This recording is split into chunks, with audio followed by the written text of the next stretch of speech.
What is up, ladies and gentlemen? Welcome to the Week Zero podcast. Lucas is not here, unfortunately. He has something called a job where he earns another thing that I don't know about called money. So, exactly. To my left is Andrew Supermax Koster wearing his Max Verstappen jersey, or Max Verstappen. I want to say jersey, but it's t-shirt. Actually a Red Bull shirt, but yeah. Red Bull shirt. Okay, I'm good. Below me is Ryan. We are all going bowling, Fravel. Unfortunately, we're not all going to get strikes, which means Notre Dame's going to lose because they suck. No. And I'm your host for today. I'm Connor. Brandon made the wrong choice, Jordy. He decided to flip from Virginia Tech to Maryland, and he will be proven wrong on December 29th when Virginia Tech whoops Maryland's ass in the Pinstripe Bowl game.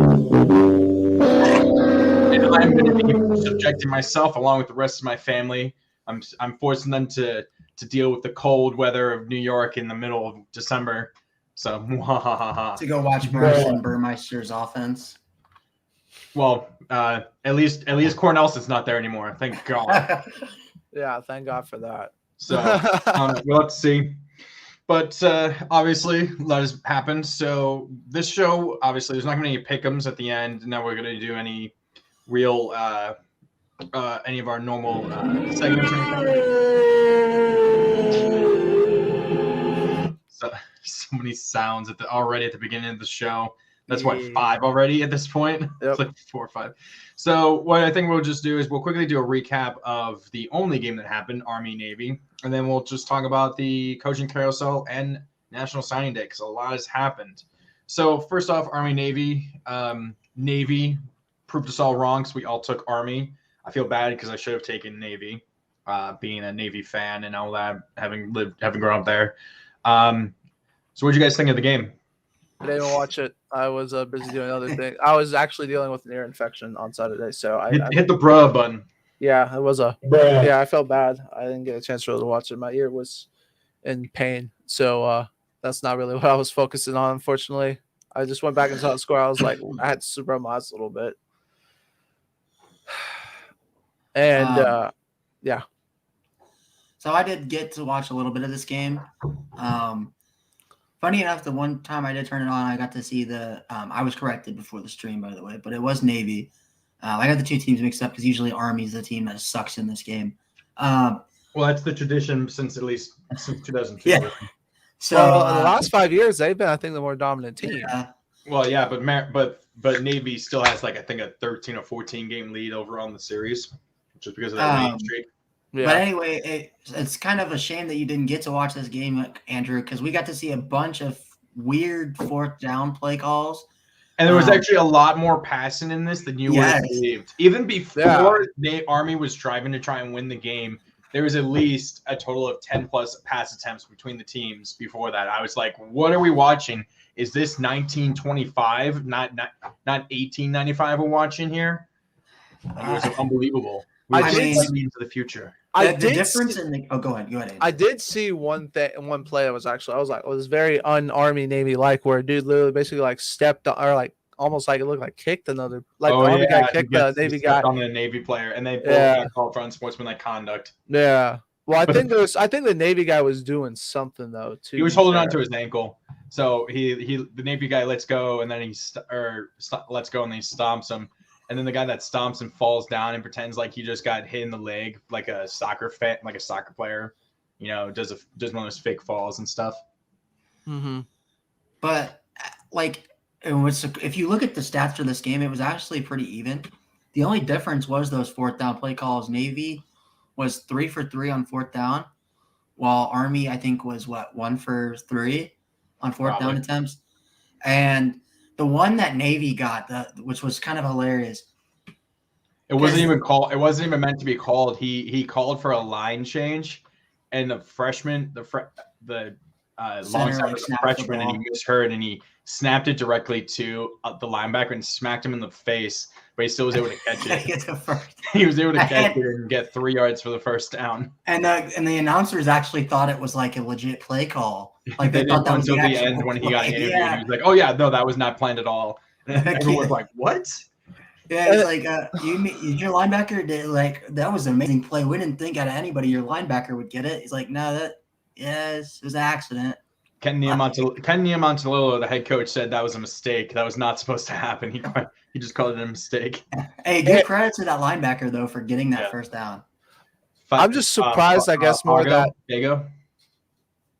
I'm just surprised why Army had only 13 points, not even 250 total yards of offense. I mean, it was their worst offensive performance the entire season. Yeah, I was very surprised. But I guess also when you're Navy and you play this offense so many times, I guess you kind of can. It is kind of easier when this is like obviously when you're defending this and it's your own offense that runs it.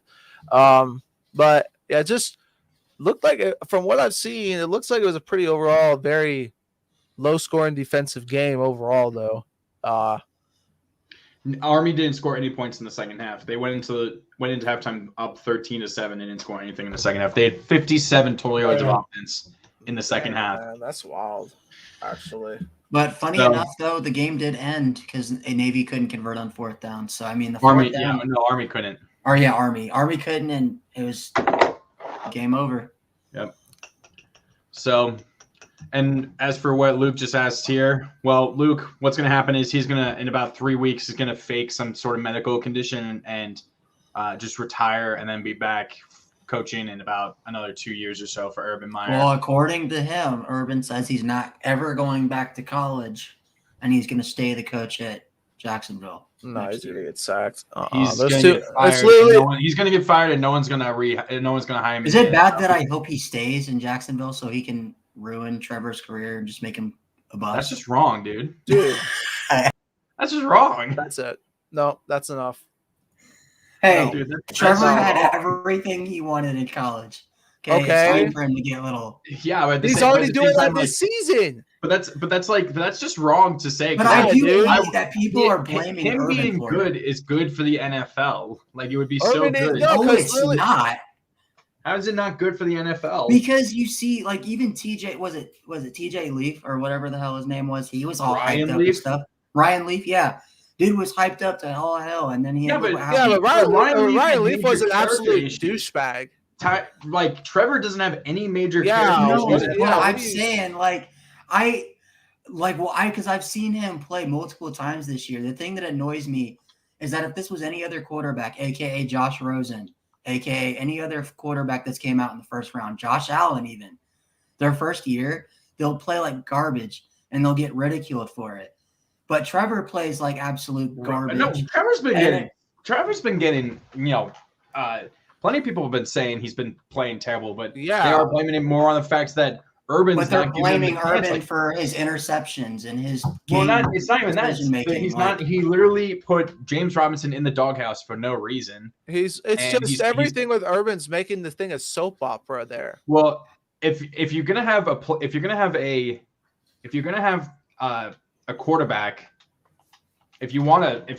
a quarterback pass 40 times and rush, and you're gonna have your best player rush the ball for like 6 times in a game, that's not going to be good for any player. But it's not like that. He doesn't have anybody to throw the ball to. He's got Marvin Jones, who is still a good receiver. Yeah, DJ Chark, who is underrated. His receivers have been absolute garbage this year. Dude, it's not all Trevor's fault. Sure, there's been some bad reads and stuff, but at the same time, no, I understand that. I don't think Urban's a good coach in the NFL. I don't even know why he left to go to the NFL in the first place. But my issue with it is, I want people to tell it how it is. I don't want, because Trevor was supposed to be the best quarterback prospect since Peyton Manning. You're just mad because Trevor owned Notre Dame. Quiet. No, it's not that. I don't like when people treat players differently in the media. Like Josh Rosen got way more crap. Okay, but Josh Rosen also got a chance to play on multiple teams and was terrible everywhere he went. He wasn't even that good in college. You guys can't make an excuse though that his game decision making when he's definitely messed up. He's definitely messed up at times. That's not all because of him that he's. We're not saying that it's like all him, but we're not also saying it's all not him. No, I'm saying those people that say, if Trevor was playing for this team or this team or this team, he would be No, he probably rookie has of the some year. growing Well, I mean, no, because I mean, just it's also just the team around him. He's not. You put Mac Jones, or if you I think Mac Jones would do Mac good with Jones, DJ you'd have Chark. to probably Trevor be doing just when he's as having to Mac run Jones. for his life 2 seconds after he's getting the ball. No, he wouldn't. What are you talking about? No, I'm saying I just think that he's got receiving weapons. People are saying acting like DJ Chark is just some bum. Okay, Chark's last I not checked, there. you He can't. hasn't played this season. He has an ACL. No, injury. not but D.D. Westbrook. Look, I look at it this way. D.D. Gardner Westbrook. Minshew, Who the fuck is that? Sorry, D.D. he Westbrook? hasn't done anything this year. Bruh. Yeah, dude, I'm saying okay, but I'm saying Spinola's been terrible. Gardner Minshew did better with these weapons last year than Trevor is doing. He also didn't have as He worse did? of a coach He did. as Wait, who he had It's last the year. same team. Doug- It's literally Doug the Marone was same pretty team, bad. just different The coach. same team that had the first Luke overall or pick. Ryan, he wants Urban to be Notre Dame's head coach. Yes. That'd be I am hilarious. all for that. Yes. No, Go You ruin know that that for drunk Ryan. in a- He wins. No, he wins you a title, but then in 3 years he leaves you guys, and you are just completely destroyed for the next 5 years. Honestly, so And basically Lou like that. Holtz. That's what he Basically Lou does. Holtz. That's what Basically Urban Lou does. Holtz. We won a championship in These 88, and then he I left feel us. like if you put Trevor in any other team that drafted a quarterback this year, he'd be doing better than he's doing now. I Yeah, think yeah, maybe the the team is awful. Patriots. Except the Maybe Texans. the Patriots. But I still don't think. I'd say he'd be doing better than Fields, but I mean, actually, no. Oh, No. no. No, I don't no. care who you're putting there, bro. They're dead. They're There's dead a reason Nagy- the that's Bears have Nagy's never fault. had a quarterback pass for like over. because they're the Florida State of the NFL. They don't like to recruit an offensive line for some weird reason. They don't want a good offensive And they line. don't like drafting quarterbacks in the first round, and then when they do, they poop the bed. Like, Well, just Jay Cutler wasn't bad. I'm not going he to say was he was the best one they've had, which I mean, he was good with the Broncos, but like when he's your best overall quarterback, like stats wise in your franchise's history, that's sad. Like that is actually sad. yeah. But here's the thing with Trevor. Also, he has been having he has no offensive line. He's almost the same. The offensive line isn't too bad. They got Linder on there, who's a good center. They're okay. I mean, but they're still. yeah. I'm just saying, it's not like he has like the best situation. Obviously, you expected. We knew he was going to have some growing pains. I wasn't expecting Trevor to make this team like a. There were people 9-win that team. said, "Oh, this is a Super Bowl team with Urban." All right, Meyer those and people are Trevor." idiots. I No could one have was told saying you. that. All right, those No one people who was said saying that that. are probably snorting crack or something. I don't know. But what to tell you, buddy. how long? We can move on, but how long are we giving Trevor until? Any call him you get officially a 5 bust. years. I think you Yeah, get 5 5 years. years. Okay. Yeah, 3 to 5 like years. everyone else. I think. Well, Drew Lock is already a bust. He got drafted a couple years ago. Well, I mean, I think you get at most draft. I think you got to give any draft like in its entirety 5 years before you can really give it a good. Josh Rosen was considered a bust after 1 year. That's why Well, they got that's cut. also just because Josh Rosen, I knew before he even got drafted. It's also the Cardinals I just don't kind of- know why he got so much hype.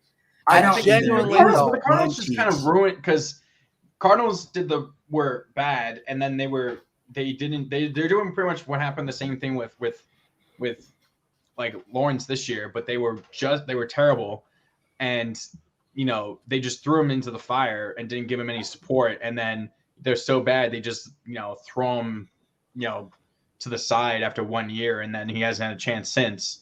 So is he a bust? Yeah, but at the same time, he hasn't really been given enough of a proper What do you chance. call Drew Lock a bust? Well, no, because he's what, a third round pick, second, third He was round a Yeah, pick. second he's round not pick. the- He was an early Nah. second round. That's not. I'm not. I wouldn't say that's a. I'm not gonna say that's a buster or like a or nothing. No, I think You can't I think say that. I mean, you If can it's a- say. I think whenever I think of the term bust, I think of a first I maybe agree. second round pick. But it But really the just Broncos drafted him thinking he would be the quarterback in the future. I mean, he's had flashes here. Okay, And they there, thought but he like at might the same be, time, it's just but- like Yeah, no. I really think bust can only be applied to first round picks, in my opinion. Yeah. Once you get to especially once you get to the second and the third, and anything beyond that, you can't say Even you a can get early any level of contribution from any player is not a bust, no matter how little. You know what I mean? Yeah. So we've been talking about that. way too long with Urban. Yes. Not even talking about college stuff at all. Hey, we gained viewers. We gained Yeah, I mean, we gained some viewers, but we need to talk about the coaching carousel. Obviously, we've talked a little bit about these, but we'll be able to talk about them a bit more. And obviously, since Lucas isn't here, we don't have to talk about Oregon because no one cares about Oregon besides him. So I think we need to start off with Lincoln Riley going from Oklahoma to USC. If you have that banner. I do actually. Yeah. Because then that affected what happened with Brian Kelly, who we'll talk about next after that. Because they created the domino effect. Yeah, because Riley had been linked to LSU for a while before that, and then he suddenly flips and goes to USC. And he said, literally the day before the news broke, I remember he said, "I'm not going to LSU." He's like, you did. I just never said I was going to LSU. I never said I was leaving. So everyone who thought he was staying, congratulations, you played yourself. But I was very surprised by the move, to be honest. It just doesn't make sense. We talked about it already once before, a little bit on the show.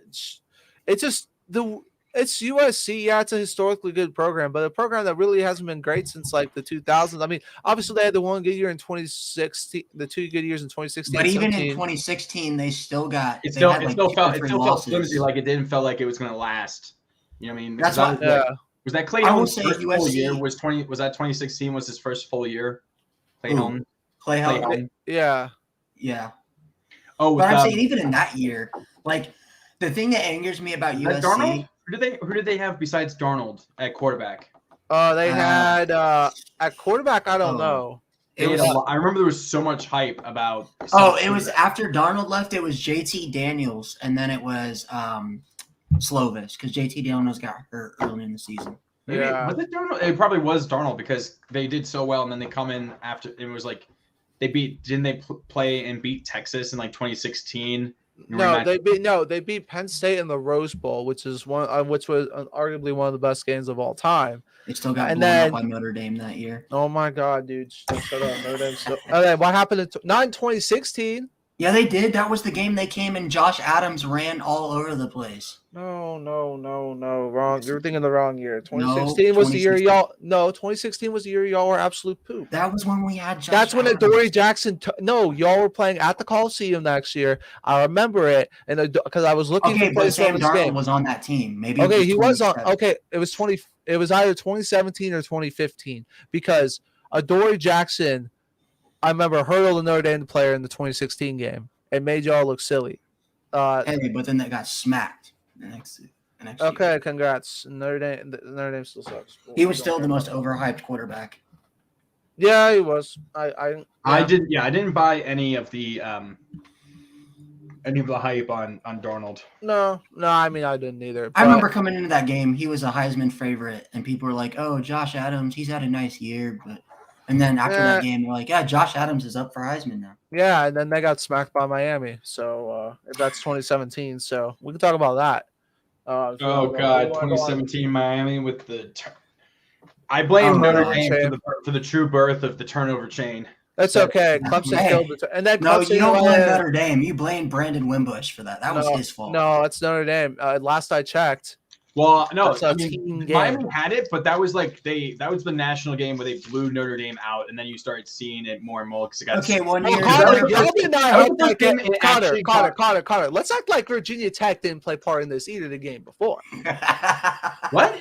Let's not act like what Miami just did and also torch Virginia Tech pretty good the game before. Yeah, that was the game that I think.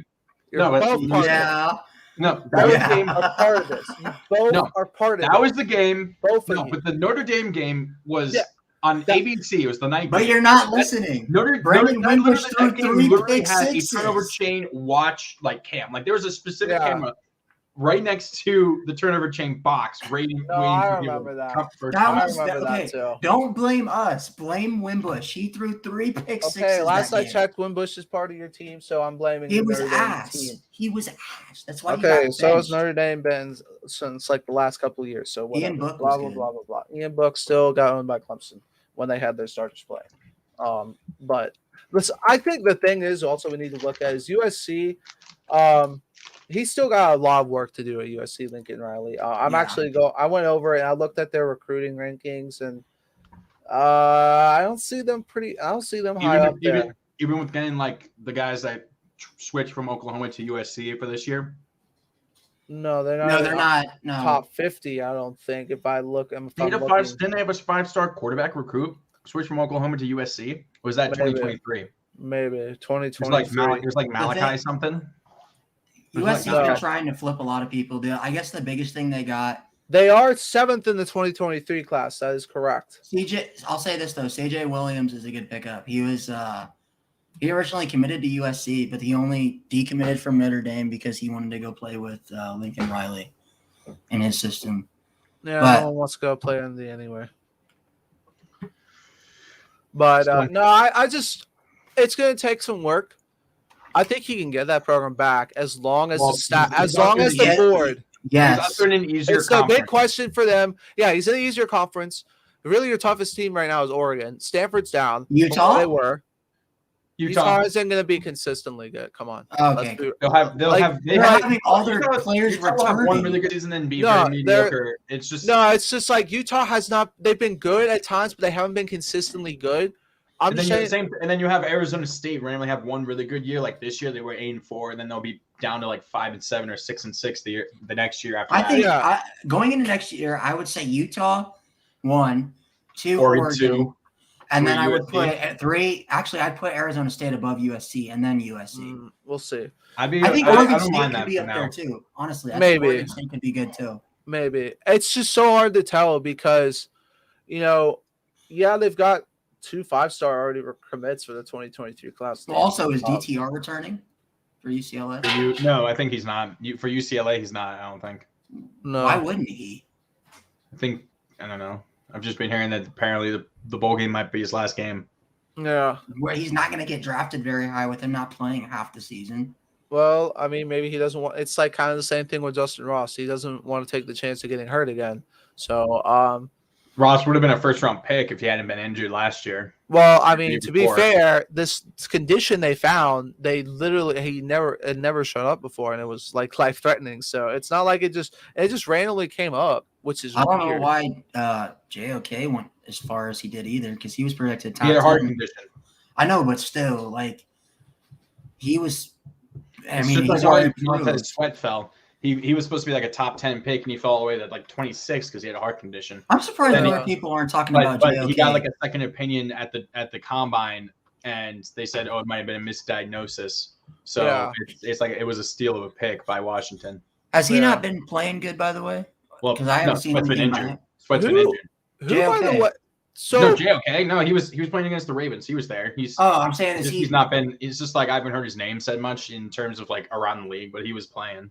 Has he not had good season? Because from my understanding, he has, and I don't understand why I haven't seen him for Rookie of the Year for defense at least. Because he's not anywhere close to Micah Parsons or anybody else. No one else is close to Micah Parsons. It's pretty much Micah Parsons and nobody else.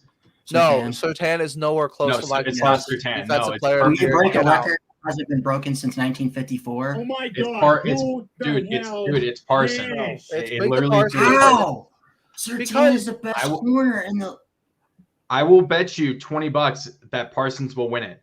Yeah, I want you to tell me, how do you have the most interceptions ever by a rookie cornerback since 1954? Because Parsons has 13 sacks and leads the Cowboys and the league in tackles. But then he got destroyed by Javonte Williams. He leads the Cowboys in sacks. Like Parsons had a bad game. Surtain hasn't had a single bad game all year. He got beat by Marquise Brown. That wasn't his assignment. That was Justin Simmons. It's also he's on a better team that's going to play. That's going to matter as well. Who's on a better team? Defensively, yeah. He's on the Cowboys. No. Defensively, but they already had a better team. Parsons is a part of the reason this Cowboys defense has gotten to where it has. A defense that's been memed in the NFL for a long time. Heck, why isn't Surtain getting any love though? Like it's hard being because he's the Broncos and no one cares about the Broncos, Brian. He even has 38 tackles for a corner. That's a lot. Oh my God! Who the hell? Enough talking about the cares? NFL, dude. Come on, let's get back to college and your boy Brian Kelly leaving because he realized And it's LSU was a fake better program. accent. And his as Luke asked, Cringe. accent or Cringe. accent. Dude somehow literally went from sounding like he's from the north in Massachusetts where he was born to sounding like he got a southern accent within a day. Yeah. So obviously this was the next domino that fell, because once Lincoln Riley to LSU fell through, then Kelly decided to bolt to LSU for no reason, like all of a sudden leaving Notre Dame high and dry when they were potentially could have been in the playoff. So, you know, oh, and great, the numbers have dropped because we're talking about Notre Dame because no one else gives a shit about Notre Dame. Yeah, there you go. No, it's because Ryan is obsessed with the Broncos, and no one see that viewers don't care about the Broncos either. So there you go. So this honestly really caught me off guard. And I'm thinking it caught the rest of the college football world off guard because there was no signs that Brian Kelly was gonna go. It seemed like. Oh yeah, no, it seemed like he was gonna be at Notre Dame for a long time. I just this one was like wow. I think it's hilarious, but it's wow. It didn't make sense either. It didn't make sense either. No, yeah, no. Marcus Yeah. is going to be a bust. Shut up. All right, we'll talk about him later. But Brian Kelly, he's good. I mean, obviously, he put Notre Dame now to help put Notre Dame to where they are. I mean, yeah, he hasn't come. They didn't finish it off with a national championship there, but he got him to the playoffs multiple times. He got him to a national championship as well. But it's now the question is can he he's got a hot recruiting bed to work with now at LSU, who basically owns who's basically owns the state of Louisiana when it comes to recruiting. He's got Texas right next door. He's got now the SEC pitch he can play for. He actually now, guys, if you play for me, you would actually play for a conference championship. And now he also, I think, has been given he's been promised the largest largest budget for staff in the entire country. I think, right? Yeah, and he's shown obviously that he can put a good staff together. Hence, getting Marcus Freeman Ryan from Cincinnati. Yeah.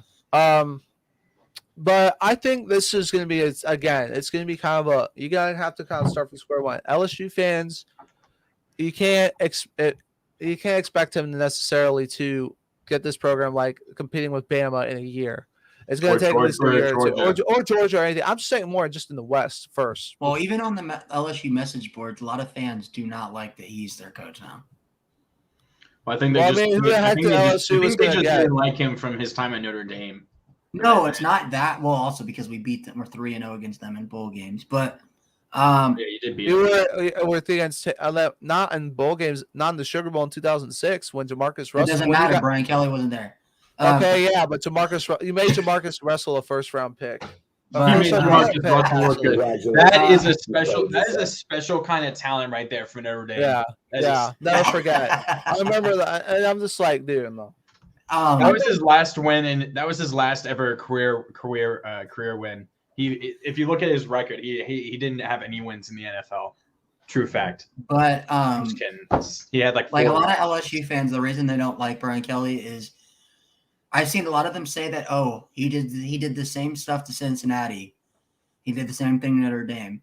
What makes you think he's not going to do the same thing to us if it gets too tough in LSU with all the expectations? Well, I mean, how long was he at Cincy? What, 4 or 5 years? I think like 3 or 4 years. He's been though at Notre Dame for a long time. 12 years for Notre Dame? It's not like he just has like hardly been there. No, but not that, but also the loyalty factor, and also a lot of LSU he literally set the record for career wins at Notre Dame earlier this year, and a lot of LSU fans, because Notre Dame fans complained about this for years. Brian Kelly is not a good in-game. What do you call it? He doesn't make good in-game adjustments, and two, he's not a risk taker either. Yes, he's not a coach that will go out and recruit. That is the two things that, from what I've read on the LSU fan boards and everything, they don't like this move because he's not LSU. He's not Southern. He doesn't have any connection to LSU. He's not a good recruiter, and he's not a good in-game adjustment. I can't see him doing a fake field goal where they flip the ball, where the holder flips the ball over his head, score a touchdown. I can't see that happening. He just doesn't scream LSU as a coach. No, like, he doesn't. He doesn't. Like, that would be like almost, to me, that would be the same thing as Chip Kelly going to Mississippi State to be a coach. Like, that would be two different styles, two different brands, just two different types of people, and it doesn't work. That's why I don't think it's going to work at LSU. I can agree with that, Ryan. I think that the one thing that they loved about Coach O was he was one of their own. He was like, and he literally sounds like he grew up in the bayou. Yeah, and that's what. That's what I'm saying. Is like he was one of their own. I think, yeah, and even Les Miles felt like he could be like one of their own. He felt like he could have been one of their own even when he was there. He more fit their kind of like the environment at LSU. Funny enough, a lot of LSU fans wish that, like they said, I've heard of listening to those, they're like, if I knew we were going to get Kelly, I'd rather have Coach O back. Yeah. I'm sure plenty of players are saying that too. Yeah. Yeah, because Coach O had his issues, don't get me wrong. And obviously we all agree he got let go too early. It was kind of like, though, the same thing with Auburn and Gene Chizik, as we've discussed before. But I think, we'll just have to see what he can do. Do you think if they go any worse than like 8-4 next year, do you think immediately there are people going to be trying to call for his head? Any LSU fans? If they do, honestly, they're idiots because they're right now with the number 18 recruiting class right now. In his first year at Notre Dame, I'll say this: his first year at Notre Dame, they only went 7-6. So, yeah, so people got to realize LSU the last few years has just been kind of a dumpster fire ever since the national championship. Everyone acts like they just had everything go their way. Yeah, and look at it with the recruiting class. It's going to be a little bit of a rebuild project to get them back to competing with Alabama in the West. Also, the fact that they are in the same side of the conference with Alabama, A&M, and Auburn. And then if you even make it past them, then you got to face Georgia on the other side. Yeah, exactly. And then he's going to be there when Oklahoma and Texas come in, and they're probably going to be in that side of that division as well, which might be an extra win against Texas, but you never know. Let me pose this question. Maybe they fit well in the SEC. We have no idea. Let me pose this question because I've heard this on a few sports shows and a lot of good takes. Like, if you really think about it, none of these coaches may win a national championship. Okay, but in the next 10 years, out of Marcus Freeman, Brian Kelly, Lincoln Riley, and let's put Dan Lanning in there at Oregon, which one of those coaches do you guys think has the quickest, or I guess if you rank them, who do you guys think will win a national championship from first to last? Neither of them are going to win it, so that doesn't even matter. Of course, Ryan puts in Marcus Freeman. Only reason I'll say Marcus Freeman is because he just got put into an easy situation, being the head coach. Yeah, obviously it's his first head coaching job, but he's got already all the tools and everything for him. It's like set on the platter. If Marcus Freeman doesn't win a head coach at Notre Dame, I'm going to tell you right now, that's a failure. With all the tools he has, no, definitely. If he does not win a national championship with all the tools he has in Notre Dame, he's a failure. I would say, and this isn't even being biased, I think Marcus Freeman has the quickest path to winning a national championship. No, he does. Because the recruiting the next couple of years, he has the stuff already there, and he doesn't have to rebuild. If he takes a step back, and you guys are like 8-4, or something next year, he's gonna. There's already gonna be a fire under his ass. Oh man, yeah. I mean, dude, obviously you said Kelly was 7-6 his first year, but still, that was when we were really bad, though. Yeah, but still, he's got a point. He's got a point. They were really bad. But at the same time, there is a point, if you going from 11-1, potentially 12-1. Well, you also got to look at the schedule. We play Ohio State and Clemson next year. Well, I can tell you're probably going to lose that week 1 because is it at Ohio State? It's at the Horseshoe. That's probably a loss right there. You're done. I think they can be competitive. They don't have Olave. You're done. They still got Stroud, and We haven't heard whether Olave and Wilson are going to the NFL. And Trayvon Henderson. Let's act like that guy isn't any good. Okay, and every time Notre Dame's faced a big running back, we've stuffed him, a.k.a. Travis Etienne. How'd you do the second game? How'd you do the second game in the SEC championship? He literally shut up. You literally shut him up. Yeah. Quiet, peasants. Okay. Let's move on to the next domino that then fell a little bit later, which was Freeman just being promoted from DC to head coach. Ryan, we've heard you talk about that quite a lot. So you be quiet, Ryan. I'll even mute myself. Well, he's going to mute himself. Well, honestly, I think it is a good hire for them. And from what the players seem like they really love this guy. Mm-hmm. As much as I love to give Notre Dame crap, it does seem like they love this guy. And, you didn't really have that many other options at that point. I mean, who are you going to get at this point? Besides potentially Luke Fickell. And which I'm generally going to stay there at least another year or two. Yeah, I'm surprised that he did not get picked up by someone, but that's besides the point. I do think he has Marcus. This definitely has a lot of potential. Now, Marcus Freeman credit, he's never had a head coaching gig. But then again, Oklahoma hired Brent Venables, who's never had a head coaching gig either. But the guy can go recruit. He has made Notre Dame overall a good defense since he's been there. For the most part, even if they do choke in big bowl games, we'll see if he can actually break that hump. But honestly, I think that was actually a good hire for them to do. So wait, Freeman will be coaching the bowl game, or will like an interim?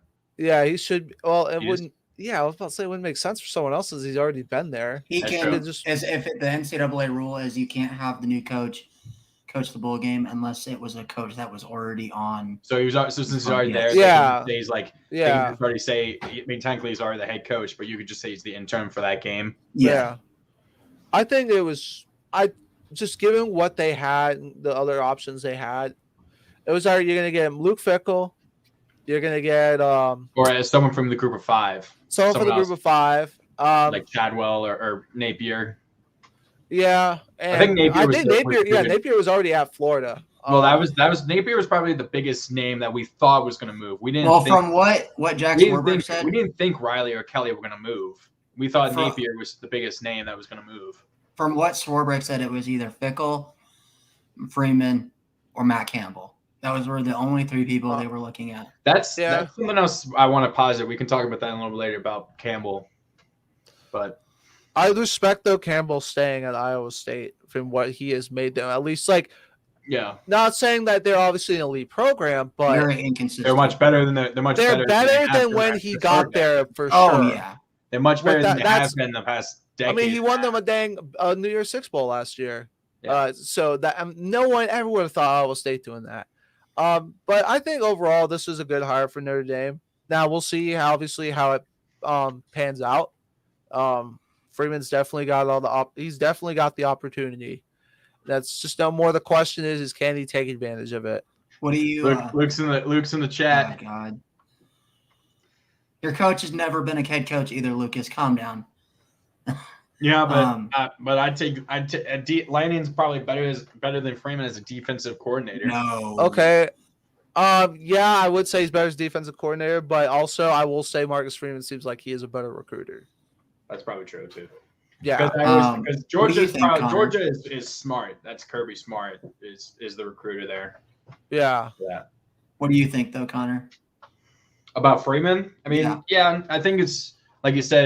He was the best option. Probably it didn't make unless Fickell really wanted to leave. That might have made sense. The thing with Fickell is like if we wanted to get him, we wouldn't be able to get him till after the playoff. Yeah, and it'd be waiting too long. And then of course another bigger team could have or someone else could have somehow come in, maybe with more money or somehow could have swooped in and gotten him.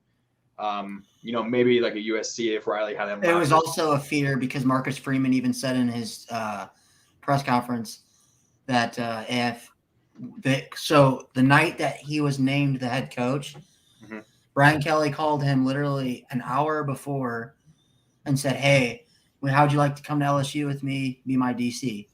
We'll give a ton of money. He's like, well, yeah, I'd love to come to LSU. I need the money. I need a job. I'd love to. And he's like, we'll talk about it more later tonight. He's like, okay. And then literally like an hour later, Notre Dame's athletic director calls him and says, hey, how would you like to be the head coach at Notre Dame? He goes, okay, yeah, I like it. I'd love to be the head coach. I need the money. That's pretty funny. That is kind of funny that that's Brian Kelly. He called Brian Kelly, said, hey, man, I'm sorry, but I'm the head coach. But yeah, Freeman's good. Obviously, he's shown he's a good recruiter, and obviously that's going to be important for them.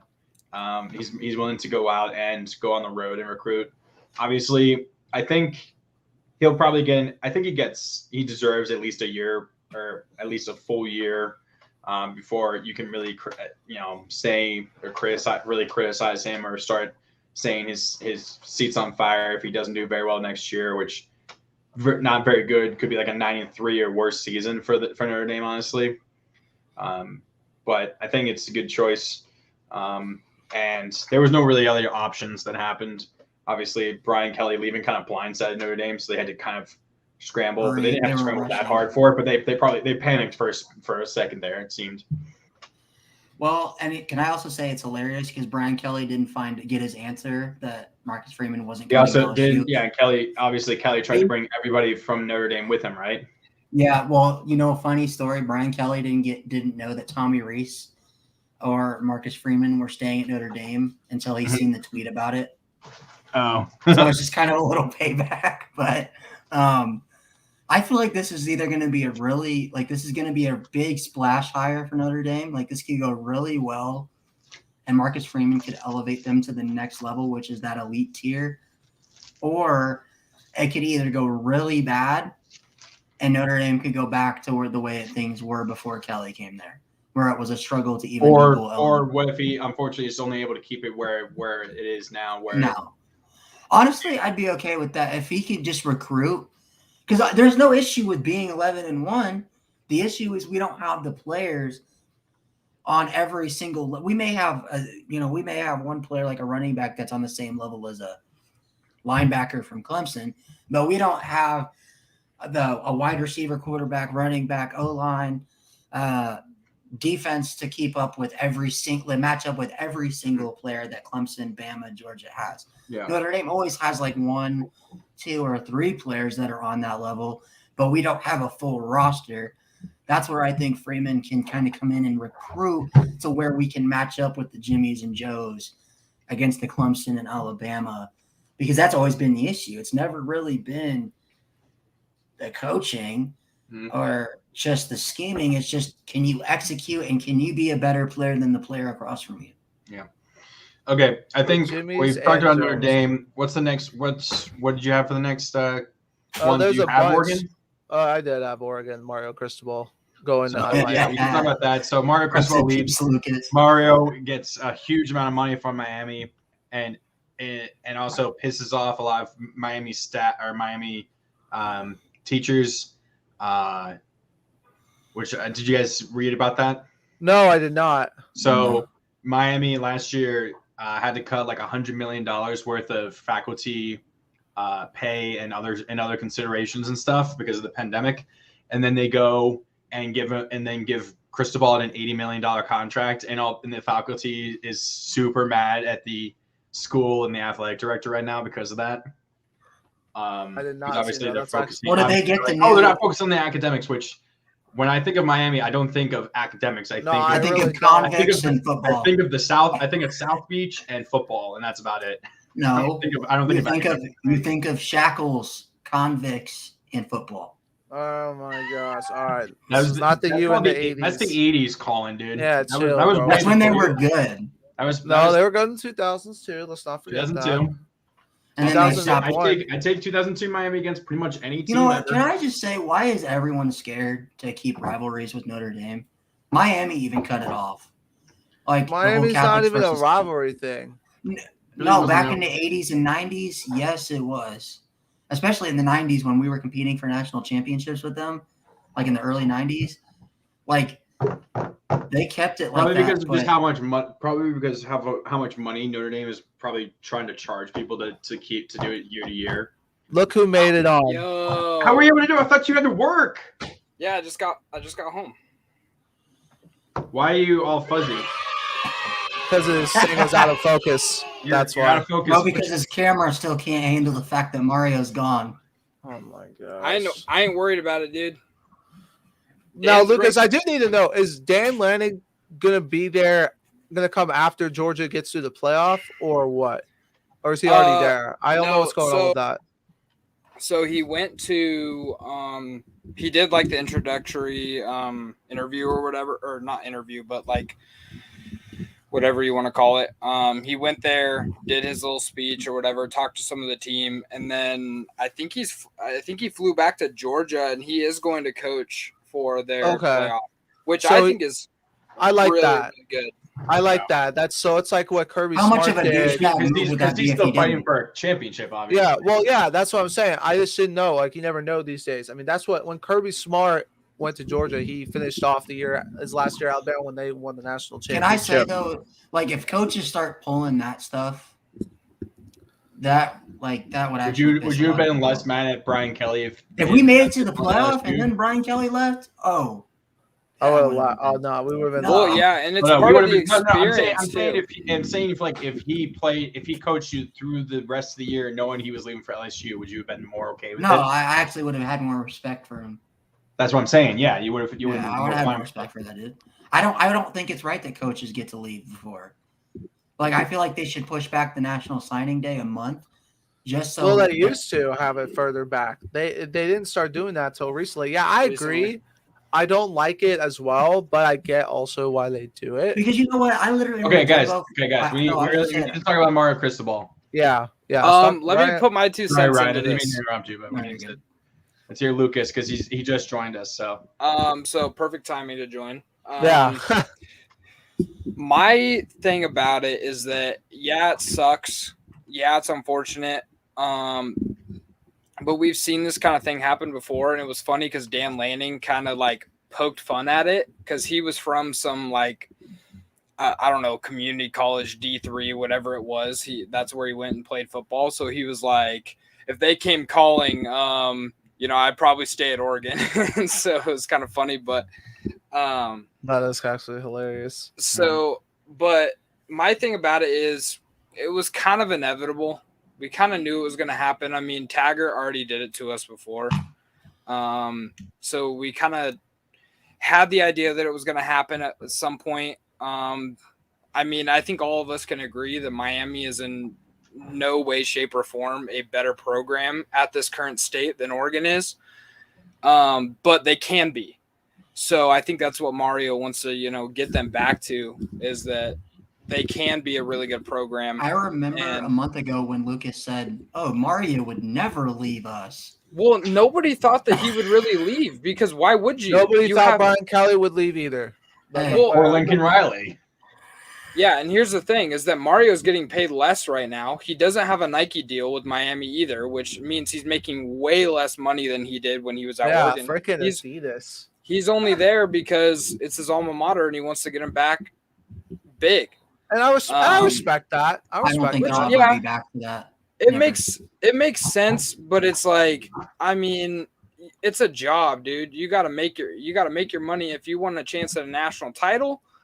Don't leave a team that has a top 10 recruiting class and the youngest team in the Pac-12, and you just went to a Pac-12 title, went 10-3. Like, that doesn't make any sense to me. Well, also the fact that he left to go to his alma mater and then tried saying that Tyler Van Dimes is the best quarterback he's ever had. He actually has the 6th best odds to win the Heisman next year right now. I mean, haven't seen Tyler Van Dyke actually play. Like when he destroyed Virginia Tech earlier this year, like he looked incredible. He's really good, and they're pulling a lot of guys from. I wouldn't say a lot, but they're kind of pulling guys from our recruiting class. I think Texas is pulling the most, which I know you guys saw that thing about Texas about how they're paying all their offensive linemen like $200,000 to sign or whatever it is. You can do that now with the NILs. Yeah, so basically, if they're on scholarship, they get like $200,000 for being on scholarship. No, I thought all the offensive linemen. School couldn't pay them, but like no, it's from like a booster or whatever the hell, but it's for all Texas offensive linemen. Oh, some rich person that probably has a ton of money that they're sitting on. And that's why they're saying I'm going on a tangent, but that's why they're saying that it's really a flawed system because they can just pay these kids, this amount of money to go to Texas because they have. I mean, UT has a lot of money. But anyways, back to Mario. It sucks. It's sad. He took a lot of guys. I loved Coach Maribal, our offensive line coach. He's like 5'6", but he was no line coach. Which is what about amazing. Moorhead? I'm not worried about Joe Moorhead. I'm actually quite happy. He is going to be coaching for the bowl game, but I'm actually quite happy that he's going somewhere else. Why would you go to Akron though? Because he coached there. He coached there for like 5 years or whatever. When he first started coaching, he coached at Akron. And they offered him the job, so he went back there. But I'm not too worried about him. The ones I'm worried about are Coach Maribal, which I knew he was going to leave with Mario. He's one of the best O-line coaches in the country. And then Coach Feld, which is our strength and conditioning coach, which really, really sucks because I know that he hyped up those, all the kids and got them. Maribal coached up Penei Sewell, right? Yes. Okay. Yeah, he's one of the best offensive line coaches in the country, but he's also I think he was Mario's best man at his wedding. So so obviously he's going to go there. But, it sucks. I really like Lanning, though. I mean, I know I talked a lot of crap about Freeman not having a head coaching job, but I think that Dan Lanning has a little bit better resume than Marcus Freeman has anyways. Well, he's also coached longer. And he was on that 2015 Alabama coaching, whatever, all those coaches. He was part of that team. And then obviously being with Georgia for this long, it's like, it's definitely going to be one of those things where we're like, we wait and see. Hopefully, you know what, though? I mean, we get to start against Georgia. Our first game of the season's against Georgia, so that'll be interesting. We'll really get to see site. I assume it's neutral site, unless they're. I think it's in Athens. Site, if it's in Atlanta or New Orleans, that's not a true neutral site. I think it's in Athens. But Lucas, I'll say this because you and me are kind of in the same boat with this first-time head coaching thing and the younger coaches. If this goes well for both Oregon and Notre Dame, could we see programs going forward? Instead of looking for only head coaching experience, hire star defensive coordinators or offensive coordinators. Well, look at what Oklahoma did with Brent Venables. Look, we gotta remember this. Lincoln Riley, too. Yeah, Lincoln Riley. Dabo Sweeney was a wide receivers coach, and he originally was an interim, and then he ended up becoming the head coach. Well, and he was young too. So Lanning is 35. I'm sure Dabo is probably 35 when he got the head coaching job. And so is Freeman. Freeman's 35. Freeman's 35. Exactly. We actually today. Brett Pry, I think is. No, it's in Atlanta, by the way. The game against Georgia, Lucas. Yeah, so it's basically as a home game. That's pretty much a home game. It's gonna be like 80-20 Georgia fans. Yeah. Well, and we don't travel very well. Did you see the Pac-12 title game? Man, that was terrible. What happens to Oregon doesn't travel that well, it seems. I think it was partially because we just got slaughtered by that same team, and our fans were like, "Nah, let's not go watch that same thing over again." It was hilarious, though. Honestly, I don't blame them. When they showed the Oregon fans during that game, you guys were like down 24-0 or something like that, and Oregon fans are still jumping up and down, going "woo, woo," and I'm like, well, because we have good fans. They just, I mean. Why would you want to go and watch us get slaughtered again? But we also hired on the Florida State's offensive coordinator as our offensive coordinator, which I'm iffy about. But they had a pretty good offense last year, and I think this year. As long as it's not the offense that showed up against Jacksonville State. Yes, I understand that, and it sucks. But they're also the offense that definitely showed up against Notre Dame. So they're also the offense that struggled to score any points against the worst defense in college football in the Florida Gators. I wouldn't say that they're the worst defense in college football, but they're bad. But he also has never had the talent that Oregon has. Florida State. I will was say not Florida very State good. has talent. He They was do have talent. They don't have what Oregon has right now, but he coached with Dan Lanning at Memphis, and that was when Memphis was like one Was of the that better teams. when they made it was to that the under New Year's Fuente? Six Bowl? Was that Yeah, under when they went Fuente? to it. Yeah. I will give him credit Dan though. Lanning was the defensive coordinator under Fuente at Memphis. I don't know if he was sure the it wasn't- DC. I think or he was like maybe- the linebackers coach or something like or- that. But I know that the I keep Or forgetting was it his- Mike Norvell? Because Norvell was after Fuente at Memphis. Yeah, Norvell was the one who got them to the Cotton Bowl. I remember. Yeah. I I'm will pretty sure say this, Lanning was though. like a linebackers coach. You can give the OC at Florida State some credit because he made Jordan Travis as the year went on. Looked He made better, him looked into good. a serviceable quarterback. Like that kid, like we gave Travis crap like early in the season, but as the season went along, I mean, even Andrew said when they played Clemson, he wasn't honestly really that bad. Like, Yeah, He's not bad, but he's not the guys that inconsistent. Oregon has. That's Oregon true. has 3 4-star freshman quarterbacks right now. So it's Oh, that's not going to be an issue at all, and that's not going to. yeah, it's not going to cause any transfer. transfer now by next year, dude. yeah, but that's a good problem to have. Not really. Notre Dame's got that issue with 3 4-stars and then an incoming 4-star. That's a great problem to have. yeah, that is a good problem. to have. Yeah, I'd rather have that problem than have nobody to choose from. Well, then you have the Which is thing what with Phil, Virginia like, Tech probably will have next year. Virginia Tech has nobody to choose no, from. it's not because then you have that issue where like Phil Dracovic left because he didn't get to play for 2 years. Okay, if you're a good team, you gotta expect that to happen. Like that's just gonna happen no matter what. I wish we still had Dracovic, but he Like same failed. like with same with like when Clemson lost Kelly Bryant. I mean, Well, he had been there for a while and waited, and he sat and waited his okay, turn. but then he got out and they lost the job. I mean, that's just how it goes in the college football now. Well, and I will say a good thing about Dan Lanning so far, something that I've been really impressed by. One, they got a Texas flip athlete. I think he's going to be a D lineman. They just got a Texas flip today. And then Seven McGee, one of our running backs, star freshman running backs. He didn't get a whole lot of playing time this year, but he played well when he did.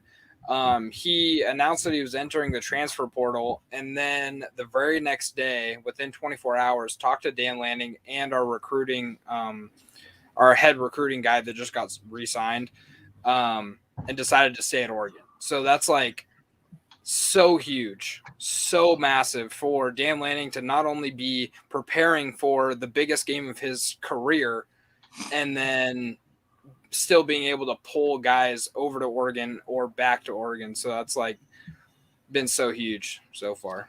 I Well, like what's the going on hire. what's going on with your recruiting class? Like, are you guys still outside?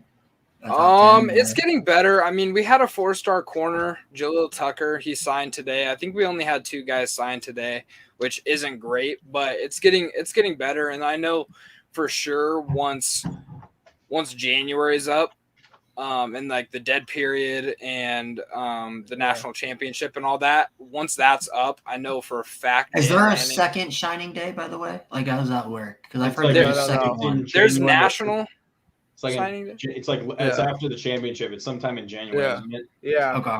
As of right It's now, after- Oregon Yeah. is 31st in according to Oh. 47. Yeah. God. When is it? 31st. I don't know. No. I said that's when Oregon's ranking right now in the as far The as right now 31st in the for country. 2022. Yeah. Which, like I said before Virginia in the Tech's chat, higher than that. How'd you Yeah. guys do that? I thought you guys were like top 15 at one we point. were 7th at one point, and then we dropped off because of all those. I mean, Kelvin Banks was a big one. He signed with Texas. We had 2 guys flip to Texas, and then like That's a couple crazy. other flips. We also lost. We had the top 2 guys in Oregon were committed to Oregon, and then one of them, Darius Clemens, which is the number 1 receiver in Oregon, and I believe he's a 4-star. He just signed to Michigan or committed to Michigan, and then the other one, I think he's still thinking about it. I can't remember his name, but he has Miami in his top 5, so you know where he's going for sure. Yeah, I'll say this though. A lot of Um, Michigan. I gotta screw Michigan because they, out of anyone, gosh. no, they just because of recruiting today, they have flipped so many recruits from so many different schools. Well, just today. I mean, when you have a good You're just season, yeah. What do you want them to do? Don't be a hater. I mean, if Notre Dame might be doing the same thing if they were having that good of a year, but too bad they missed the playoff. Okay. Week schedule. What's the next? But, Okay, I think. but I I wanted to say, yeah, I wanted to say something also about Dan Lanning too, because I didn't really get to mention anything. Because, Ryan over there, yep. Dan Lanning's a good defensive coordinator. I think that this actually is, I think, the best Oregon could do. Really, the only other guy you were going to get, I think, in my opinion, was Luke Fickell, was the only other good option. I think I just didn't see Lane Kiffin leaving quite yet, as much as that was rumored. But I think that he's got a chance to do something there. He's got the great state of California right below to recruit from. It's in the Pac-12 still, like, yeah, Oregon's the top team right now, but it's still kind of wide open. But the one really doesn't have any like territory over it, so they can go get a lot of recruits out there. We're gonna get to really see how it goes for him as far as his recruiting, how he goes recruiting.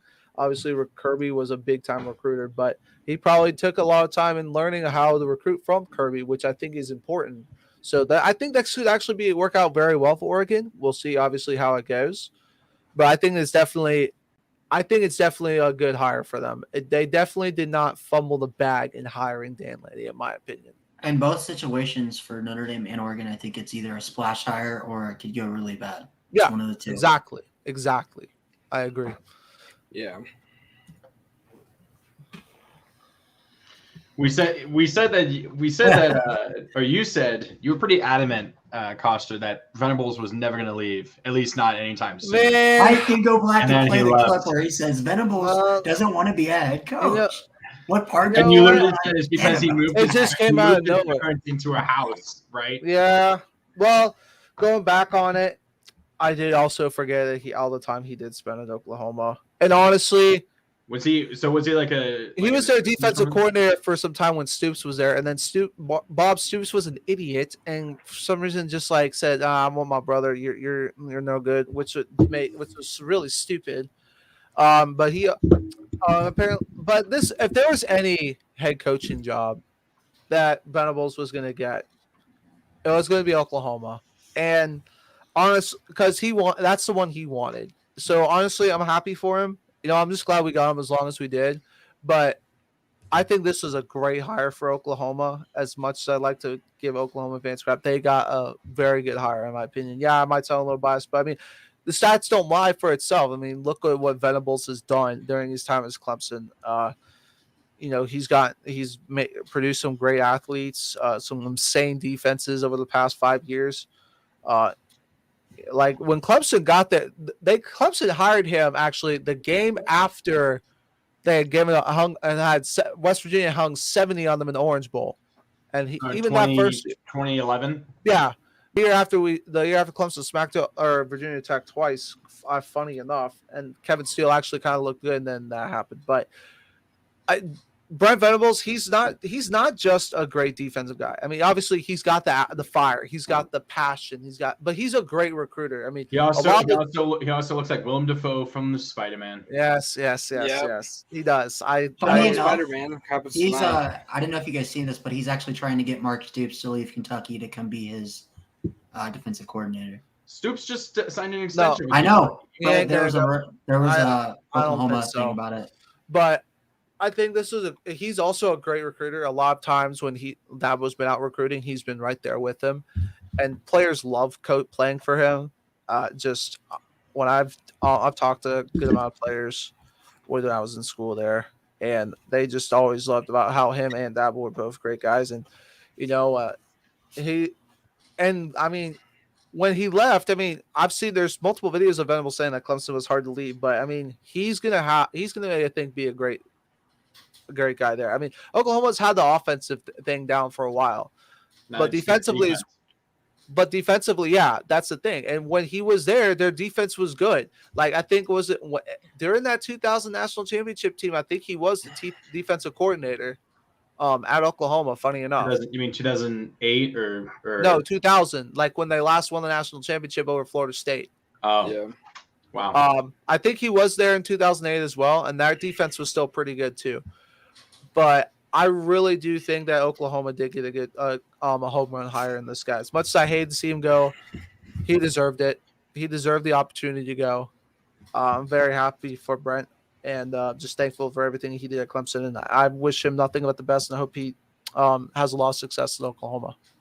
Except when he plays Clemson, because then you want to whoop his ass. Oh yeah. Well, part of it to me is when a legacy. the playoff goes back to Alabama, Clemson, Oklahoma, and Ohio State next year. Here we go again. Right? Yeah, every single year. But part of me, it's like a legacy thing. You know, I'm sure Brent Venables would have been just fine winning national championships as a defensive coordinator for Clemson for the rest of his career.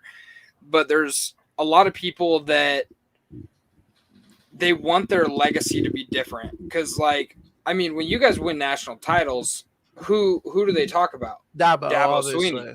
Yeah. So And then Brent what usually Venables happens wants is that teams same- will try and take the coordinators that he has from those teams. Mm-hmm. Yeah.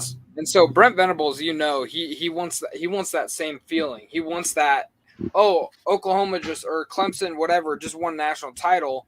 Let's go talk to the head coach, Brent Venables. You know, that type deal. So it makes sense for him to leave. It's definitely going to suck because personally, I don't think they win any national titles in a very long time. But just because in the SEC, they're going to the SEC, that's good luck. true. And But- also, I their was- team right now is in the gutter with everybody leaving and transferring and decommitting and everything. Yeah, but they're still finished with, I think, the 10th ranked recruiting class this year. Funny enough. Well, they got lucky that they hired Brent when they did. They did. Because if they would have waited, because like with Oregon, I feel like if we could have jumped on Dan or literally anybody like a week and a half or a week earlier than what we did, I don't think we would have lost as many players. Can I say though, like with these teams that losing coaches and everything that happens so quickly, because like especially in the Oklahoma situation, I don't know much about Oregon situation. That'd be Lucas, but from what I heard, a lot of the recruits decommitted because they committed to Oklahoma because of Lincoln Riley and his style of offense. So what I don't understand is why when these coaches are recruiting, why they don't have every coach have some sort of relationship with the kid when they're recruiting them. So then when they commit, if there is a coaching change or people leaving, so that way it's not like, oh, I just decommit because the reason why is because if you have them have a relationship with if they're like a running back, you have them develop a relationship with the running backs coach. If a coach leaves, they're either going to take that coach with them or the next coach that comes in is going to clean house. That's what happened with Virginia Tech. We lost a 4-star running back recruit to Maryland because it was uncertain what was going to happen to the two coaches that mostly recruited him, Ryan Smith and Adam Lynchenberg, because one of them was the running backs coach under Fuente, but it wasn't known whether he was going to be on the staff or not. So he flipped because it was so uncertain, because those were the two coaches he had made the most amount of relationship with, not Fuente and not Cornelson. It was those two coaches. But that's that's a big reason why Notre Dame didn't have the same situation as Oklahoma, because a lot of the kids committed because of Marcus Freeman, even the offensive recruits. We got lucky with that. That's another reason why we got pressured into hiring him, is because we wanted to keep those recruiting classes intact and not lose kids. But I guess if you're going to have that, why can't you at least have a single recruiting person or a multitude of guys that can sit there and say, hey, I understand so-and-so's not here, but you and me have a pretty good relationship. I'm staying around. Well, they do. They do. So Oregon, for instance, we actually have a recruiting coordinator, and he's the guy that just re-signed to a big contract with Dan Lanning. And he was a big reason why we got Seven McGee to return, because he's the guy that goes to all their houses. Obviously, Mario did a lot of that, and that's why a lot of these recruits left and, wanted to go to Miami. But essentially, the reason why we don't have a lot of transfers, I think we only have one actual player that went in the transfer portal other than Micah Pittman, who did it during the season, is because of him being the the coordinator that goes to all their houses, that meets all their families and whatnot. So, and we got to keep him, which is a big thing. Why did Micah Pittman enter the portal? Because we're just not the offense that he likes. He wasn't getting the ball a lot. Mario Cristobal was stubborn, run down your throat type offense, and that's what he liked, and that's what Joe Moorhead got. I think it is very possible that Micah Pittman will return because he was actually, I think, going to go to Florida State, and was getting recruited by their offensive coordinator, and now their offensive coordinator's come back to Oregon, and Dan Lanning said that he wants the offense to be an air it out type offense. So it's possible that it'll come back, but yeah, that's kind of the answer to your question. Is we have. I'm guessing that a lot of these schools have an actual recruiting coordinator.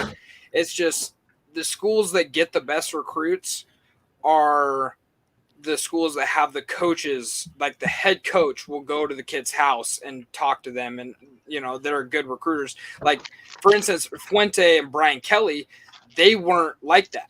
No, Fuente absolutely was not interested in recruiting. Yeah, Absolutely. so they weren't. They were the guys that would say, send their offensive coordinator or their, whatever it is to go talk to these kids, and they wouldn't get the best recruiting classes. Now Notre Dame has, a big brand, so people would still go there, but it's going to be a little bit different. Yeah, so it's going to be a little bit different now for them. Showed when our recruiting, our group, I think it was the group that came in this past year, like 76th in the country. Yeah. And so you look at Dabo, and the reason why Dabo's done so good, you've seen the videos. He's the one that goes to their house. Like, same thing with Lane Kiffin. Like, that's why Lane Kiffin is doing so well right now at Ole Miss. I mean, first 10-win regular season in school history. It's because he's going to these kids' houses and he's telling them, "Hey, come here." And obviously, it wasn't really his class, but it's still part of all of that in the coaching. Well, funny enough, Marcus Freeman just came out today and actually said that he wants to transform the way of recruiting. And so on top of being a head coach, he said he's going to be going and he's going to be the head recruiting guy, where he looks at guys and looks at film and decides, hey, you want to come? And he's going to personally meet not only with the defense, but offensive guys as well. And he said that he wants to be more involved than any head coach has ever been with recruiting. So he wants to know every guy's name. He wants to be the recruiting director, basically. He wants. Where's he from? He is from. He played at Ohio State, right? Yes, I think. I'm actually not 100% sure.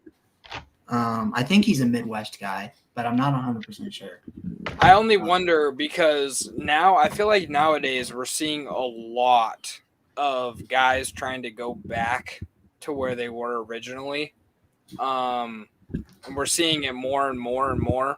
So I wonder, where he was from and whatnot, but I don't think Ryan Day, that's his name, right?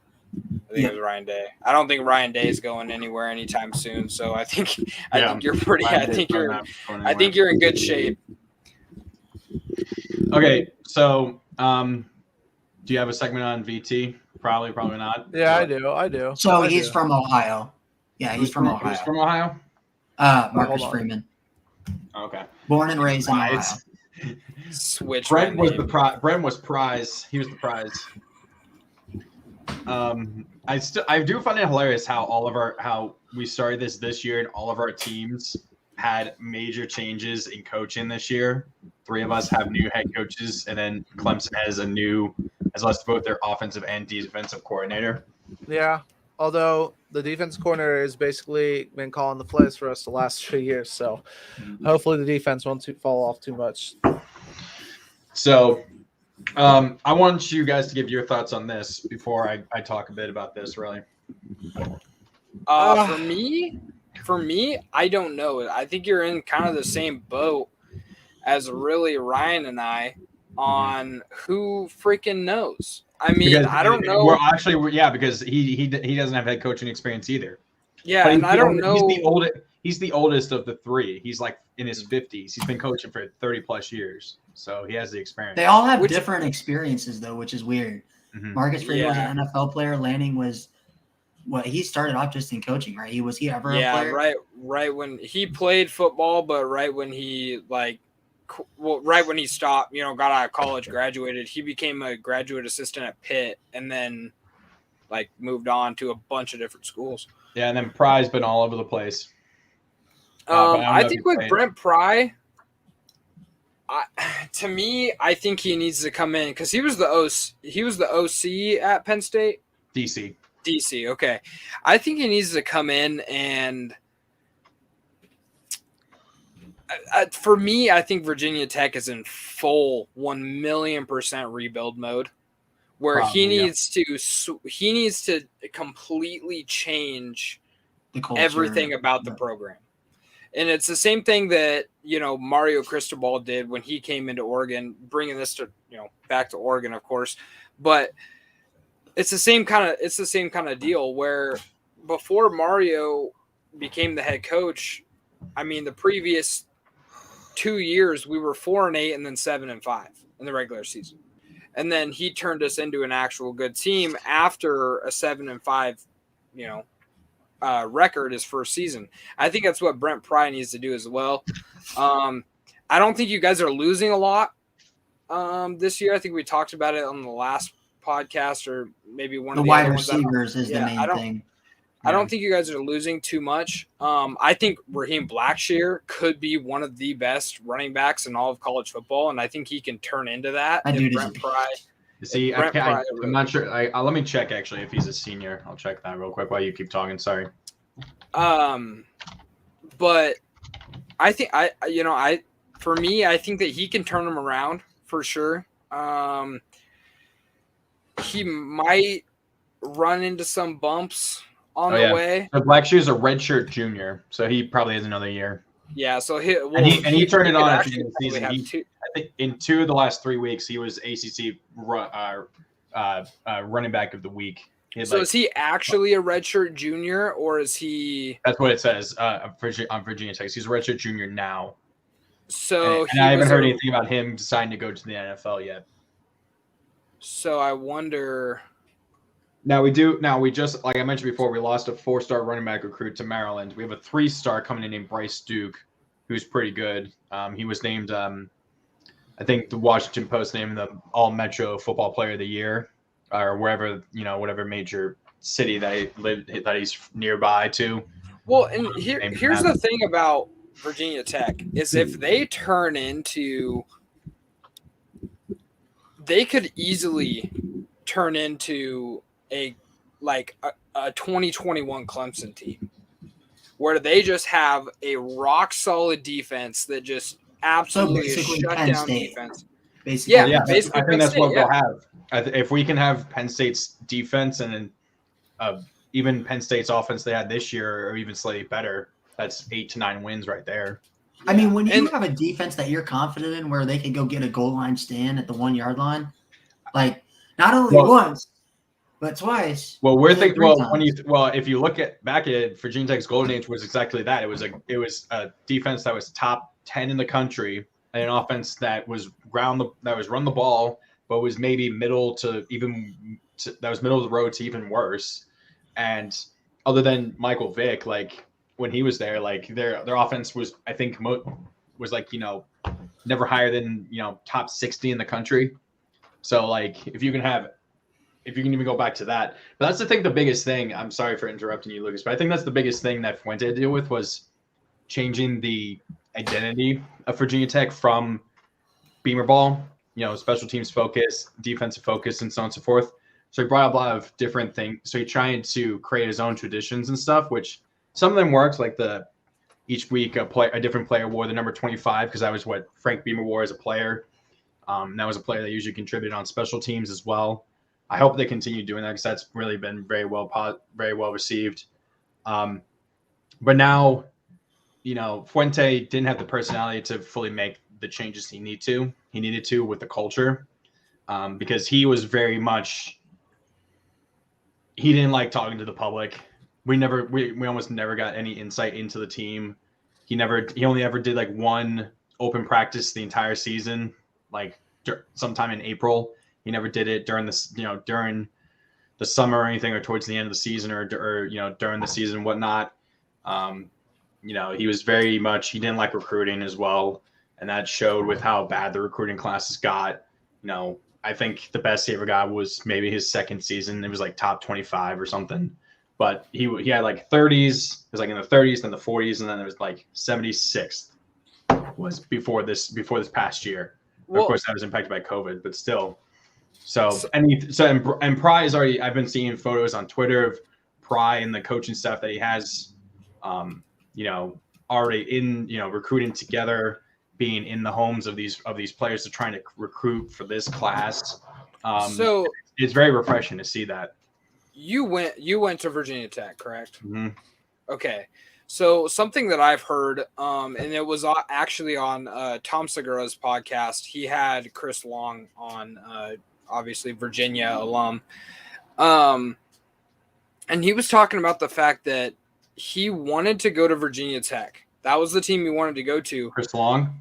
Yes. He wanted to go to Virginia Tech, but their dorm rooms were like cells. They were like cells, and he felt like it was like he felt like it was like a one of those stereotypical like private schools that you see on shows and whatnot.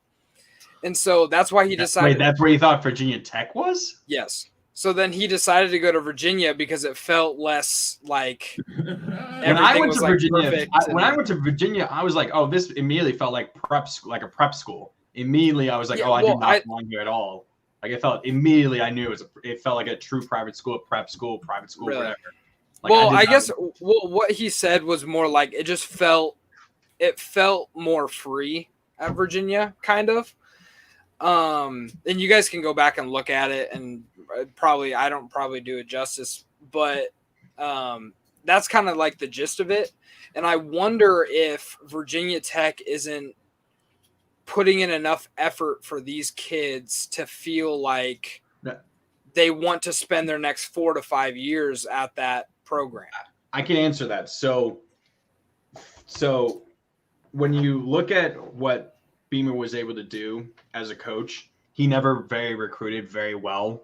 He maybe got a 5-star here and there. Like, he got Kevin Jones, who was the number 1 player back in, I think, the 99 class between Penn State and Virginia Tech. He was able to get him. But, most of the time he was, 30, maybe up into the top 25, but Virginia Tech has never been considered a team that could get higher than maybe 25, maybe 20 in recruiting with Beamer since then. But he was able to be successful with these 3 and 4, like these 3 and 4-star recruits that are not as highly touted, and turn them into these good players, right? And that's kind of, I think that really hurts Virginia Tech's vision of football, because Beamer can do that with these kids that aren't highly touted. So we don't need to put the facilities weren't the best and stuff. Like, they didn't have an indoor practice facility until 2015, which was when Beamer's last year. So they didn't put the money and effort and time into it as Beamer was leaving in his last few years, right? I was there his last 2 seasons, and I was there for Fuente's first season was my senior season. It was my senior year. So I was there for Beamer's last 3 seasons. And, they didn't give a lot of money to the staff, right? So, they weren't able to keep people around. And, as it's gone on, they even with Fuente coming in, and they're like, oh, we do need to focus on the offense. That's what Fuente was thought to be, was an offensive-minded coach, right?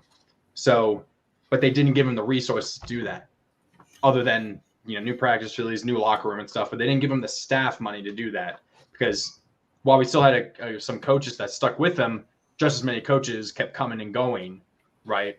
And now Virginia Tech's like, oh, we need to do that. Here's $5.5 million for your staff. Here's another $2.25 million just for assistants for that staff. So before Miami gave Cristobal his contracts, that was gonna be second highest behind Clemson in the entire ACC. Now it's third, right? Virginia Tech's like, we need to give this money to the coaches to convince them to stay right? And prove that they can do more with the better resource that we can give them now, right? And Virginia Tech has also been trying to do that with increasing the number of boosters and the number of people that support the team and stuff, because to help provide for that, and also just provide and improve things around the campus, right? Can I ask you, Connor, because you would know this because you followed it for the last couple of years, but I was ultimately surprised that Fuente failed at Virginia Tech based off of what he did with Memphis. He was the first kind of guy that got Memphis to where they were, which was he was seen as a home run hire when Virginia. Yeah, that's why I don't understand why he couldn't transfer what he did at Memphis with the high-powered offense, basically no defense, but to bring that kind of mentality to Virginia Tech. Like, what was he able to do at Memphis, or I guess what was he able to have access to at Memphis that he couldn't do at Virginia Tech? When you'd think there would be more to his. Well, I don't think it's mainly the amount of access. It's also the fact that what you just said, Memphis was not good at football before he got there. There was not the support there for Memphis football. It was Memphis basketball. It was a basketball school with Derrick Rose, obviously, most famously. So, and Virginia Tech's had a lot more time with Beamer being there for so long to build it up to be a football school. So, and because of his personality as not being open and sharing the team with the community and making it feel like it's part of the campus and stuff, and not sharing the process, right? It closed off that, shut it off right there. That's, you want the fans to support the team, but you want the fans to have access to the team as well. And he just cut that off. And I think that's the biggest thing. It's not the offense. I mean, the offense never developed, but I think it's also he just never could stick with a quarterback. Well, you gotta look at in the 6 years he was there, he had 6 different starting quarterbacks start for him. Right? Did he not bring the OC from Memphis with him? He never had a quarterback start more than, I think, 13 games that he was there at Virginia Tech. Could he not get the offensive court? Did he bring the offensive coordinator from Memphis? Cornelson was with him. Cornelson? Yeah, I think so. He came with him. What changed with Cornelson? Because he was all aired out and like. Probably just that defense is probably just better. Here's my kind of answer to that question for Ryan. A big part of it, I would say, is a jump in competition. Exactly, that's what I meant. Yeah. The ACC is not, by any means the best conference in. No, but he was able to compete with UCF at a time that UCF was saying they won national championships. Yes, but also the ACC. That was Puente was already at Virginia Tech for 2 years when UCF won that. Oh, really? Okay. 2017, yeah. The ACC is still it's still a Power 5 conference for a reason. It's the same way as the Pac-12, the Big 12. You're gonna beat up on each other all year. So I think that's part of his struggles at Virginia Tech, is that he wasn't in a conference that was just kind of like. Well, he was in the most chaotic and easiest division to win in the entire country, though. In all the Power 5, though, in the Coastal. That was but that's still that's still Power 5. I know, but like that's like Miami. I mean, obviously 2017 Miami was good, but and then you had Miami was still rebuilding, and then Virginia sucked. UNC wasn't where it was with Mac and stuff, so Pitt was bad. So it was right there for the taking for Virginia Tech, and obviously they took it that first year with in Fuente's first year. But so what years was Fuente at Memphis?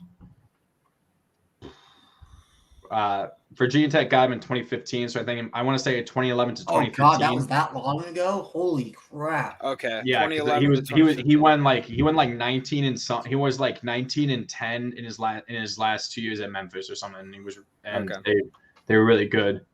Yeah, I was just wondering. I was wondering because of when Kenny Dillingham Well, it's kind of funny. what was that? His record at Virginia Tech was 43-31, so it wasn't bad. But for Virginia Tech, that's not good. No. yeah, but at the That's same time, the thing. but in his last, he had a better record in his last 4 years than Beamer had in his last 4 years. Also, by the way, Emory Jones just entered the transfer portal for Florida. Ooh. Okay, so yeah, I mean, Pry he's already taken. He's saying his defensive coordinator, and none of you are paying attention. I just all of you are looking at your phone. No, so I think like overall, Connor, I think you're in a decent spot. I think it can't get much worse, even though you did obviously make a bowl game. I don't think it could have got much worse than where you were. What it felt like it was going to be. Yeah, I think you guys were kind of in one of those, tornado effect or whatever. You're just gonna go round in circles doing the same thing every single year under Fuente, and it's just kind of how it was gonna be. You're either gonna go 5-7, 6-6, maybe get lucky, go 7-5, 8-4. Well, I mean, we went 10-4 his first year. They were 9-4 his second year, I think. I think he was 19-8 his first 2 years, and was like, oh my god, like look at this. And then the next year was 2018 when Josh Jackson breaks his leg against ODU and really fell off that season and pretty much have continued to fall off since. God, I love that team. Travis Fulgham, Jeremy Cox. Right, you just love Travis Fulgham. I'm gonna come and find you and kill you, Ryan, for that. It's funny. They're both on the Denver Broncos. With that being said, boys, I do have to go. Okay. All right, Lucas. I will. You have to go do other. You have more work to do. Yep, more work to do. Well, I gotta go feed the dogs. Yeah, I do. Right. So yeah, I'll just quickly say before we wrap up Billy's with Virginia Tech, he's hired He's hired Florida State's linebackers coach as his defensive coordinator. Who he's 32. He was a four-time All-American linebacker at Vanderbilt, actually, when he was a player. And Pry actually was at Vanderbilt as a coach when he was there as a player. He's also going to be hiring the Jacksonville Jaguars co-offensive coordinator / tight ends coach as the offensive coordinator. Nothing from the Jags can ever turn out as good. Well, I mean, he also just knows him very well. He was I can't remember where he was, but he was with a college team before this year, and has been proven to be a very good recruiting coach. So he's going for people he both knows personally and also people he knows can recruit very, very well. And the fact that there's already been pictures I've seen of him with the coaching staff he's put together in these recruits' houses and stuff like that is very encouraging for me, at least. So what do we have next for this, Coster? Well, we could do, I guess, Billy Napier. That was really the last one I had, because that's really the only last, I guess, big one, really, for the most part. Yeah, we haven't heard there hasn't been anything really. I mean, this was all really last week, really. Yeah. Also, I didn't really get to say much on Virginia Tech. It's just kind of, for me, there's just a lot of unknown. Mm-hmm. This could either be a home run or it could be a disaster. But I do hope that he does bring Virginia Tech back, because football is always better with Virginia Tech being good. Yeah, because it's good for the ACC even when Virginia Tech's back. College football will be a lot better, if Virginia Tech, Miami, and Florida State can all come back in the ACC. Also that they have one of the most underrated home field advantages in college football. And they do. And it's also imagine having a national championship caliber team at Virginia Tech with that crowd, those fans. Mm-hmm. Yeah, that'd be insane. Yeah, no, it'd be insane. We've already been able to flip 2 recruits from UVA, and that's another thing. Virginia Tech needs to do is they really need to focus on recruiting Virginia more. Yeah. Now, Virginia's got good players. UNC and pretty much UNC and Penn State and Tennessee have pretty much started creeping into Virginia and taking a bunch of players from them. No, I think, and Miami. I think every player in the top 10 in the state are either went to Miami or UNC. I think. Yeah, that's not good. Yeah. So for Billy Napier, it could be good. It could be bad. Hopefully he's a better recruiter. All I'm saying is hopefully he actually goes out and recruits and doesn't say stupid stuff like Dan Mullen did. Or wears whatever the costume he wore. Yeah, he wore a Darth Vader thing after a game. Yeah. I really don't know enough. I think it's honestly could be a good hire. We knew Billy Napier was probably going to get a head coaching gig at a big school very in the near future, with especially what he's done in Louisiana. And kudos to him for what he's done there. He's made them an elite program. I think they won 2 out of the last 3 Sun Belt championships minus last year. Yeah, they've been in the last 4. The first 2 they lost to Appalachian State. Yeah, I remember those. Yeah. So yeah, they're again, it could be good. He's gotten Louisiana, I think, to the heights they've never been to before as a program. The fact that they went 12-1 this year, they're only lost to Texas, and looking back now, if they played Texas later in the year, they could have beaten them. After Texas fell apart, they could have been undefeated.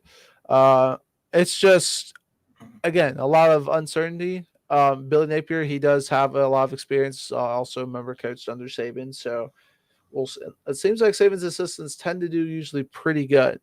Former assistants. Who all was on that team? Who all was on that coaching staff in 2015? I mean, Kirby Smart, SEC championships already. Billy Napier, SEC championship. The coach at Michigan State. Yeah, Mel Tucker. It's got them in a New Year's Six Bowl. Was Lane Kiffin there? Yeah, I think he was. He was Kiffin. He's got. I think it was the OC that year. Yeah, or 26. Yeah, he's got all. Yeah. No. Was he not on there? No. Okay. I don't know. No, Sarkisian was the offensive coordinator last year for Alabama, and that's where allowed him to go to Texas. Okay. He did play. He was offensive coordinator for that one game against Alabama, or for Alabama against Clemson and Natty. And for some reason, the Falcons decided to hire him to replace Kyle Shanahan. Still the worst offensive coordinator hire we ever had. What was that? Was this like 2017 or something? 2016. It was the first year. Sarkisian was in the NFL? No, Sark wasn't in the. Yeah, he was. He was our offensive coordinator for like 2 years. It was terrible, absolute trash. But I think Napier is. There's no like top Florida team right now. Which is so weird. Like, usually at least you have one of them doing good. But all not even UCF. UCF, given what they had this year, to go 8-4 was okay. I'm not going to get into Miami, of course. You didn't have what's it called? Your top quarterback for most of the year. Derek King. Is he coming back, or is he quitting football? I think he's done. I think Tyler Van Dyne, they're going to stick with him. No, I'm saying, is he done with football, or is he transferred? I think he didn't have any time left. He doesn't have any. I think this year was his last eligibility year. If that, he might have one more year. I mean, he might be able to get a medical red shirt or something for this year. Yeah. So we'll see. It's tough for him. He might be a top prospect. No, too many injuries. But Napier, the thing with Napier is he has the potential to bring Florida back. If he can get them a culture kind of going, like, I don't want to say when Urban Meyer was there, because with just what Urban's been doing in the NFL, I don't want to say that. His kicker. Yeah. That's not fun the way you put that. No, I mean, I guess more when Spurrier was there. Then get that back. I always forget that Spurrier was there. I always Spurrier is what got Florida to where they were, and that's what their team's named after. But I always forget. I always connect him Spurrier more with South Carolina. I mean, he did have them play their best football ever, but even then, they still never made it to a New Year's Six or BCS bowl game with him there. Never forget. I mean, no, they did win a division with him, title with him there, which I guess is that's the only one they've still only won. So I guess that's a good thing for them. But again, Napier, you've got a huge recruiting bed. You've got state of Florida. You know, you're in the state, which is so great for recruiting. You got Georgia right up. You got to deal with Georgia every year. You got to deal with Georgia every year, but I mean, if you want to win it all, if you're gonna be the best, you got to beat the best. What do you think is the ceiling for him his first year record wise? Actually, I think he'll go second. Let's save that question because we can ask that for every coach. We could have done that before. We'll save that question for later. Yeah, I think he definitely has the opportunity to do that, or to get them to at least the top 3 in the SEC East for sure. I mean, who else is in that? Who else is in that division? There's Kentucky, Georgia. Tennessee. I mean, we'll have to see how Tennessee keeps. So they keep. Well, they're keeping Hooker and Kentucky. Obviously, we'll have to see with them. Well, we'll have to see how they keep progressing. You know, obviously, Will Levis will be there next year, so I mean that'll. South Carolina and Spencer Rattler. Even though as much as I don't think that's going to do anything like some South Carolina fans think. I mean, I'll just throw them in there. The fact that we didn't talk about Spencer Rattler going to South Carolina on the show barely at all tells you how much that we think it's going to be a garbage move. I mean, we'll probably be talking about him next year when we get to actually see him play. But for now, we have no idea. I swear to God, if Lucas has him in his early Heisman rankings, I'm going to. He's got nothing to work with. His offensive line is terrible. He doesn't have that great of receiving core either. I mean, I don't know. I'm not expecting much from them. Okay, yeah. I mean, I like Napier. I don't mind. I mean, I think it's a good hire for Florida. You didn't really have any other options. Yeah. At that point. So, but So I mean, it's a good hire. There was no other options. So Lucas, what are your thoughts? What do you mean, Ryan? Not Lucas, Ryan. Sorry. No, I actually really like this hire. I love him as a coach. The fact that he stayed with Louisiana and coached them through the Sun Belt Championship. Will he be coaching the bowl game too? I'm pretty sure he is. And all New Orleans Bowl. I mean, the fact that you stick with your team when an era where no coaches stick with their team, I respect it. And also, fun fact, since the 2019 National Championship game, Louisiana, the Raging Cajuns, have out-recruited LSU in their own state since 2019 winning the Natty. Nice. Billy Napier they've gotten more recruits and commits from Louisiana homegrown kids than LSU has. Even in just terms of total number of kids they've got. Yes, just in general, they've out recruited LSU in their own backyard, and a lot of that is Billy Napier, and that's actually the first time Louisiana has done that ever. Wow, that's where impressive. They've had more recruits from Louisiana than LSU. That's so. The fact that Billy Napier also, not on top of having the Florida recruiting, has that still Louisiana hotbed where he recruited kids, has that personality, I think that could also help him. And I honestly think this is a home run hire. I think he can change Florida into back where it was in the early 2000s, competing for SEC titles. Not right away. Me hearing home run hire gives me flashbacks to Fuente now, because that's what Fuente was.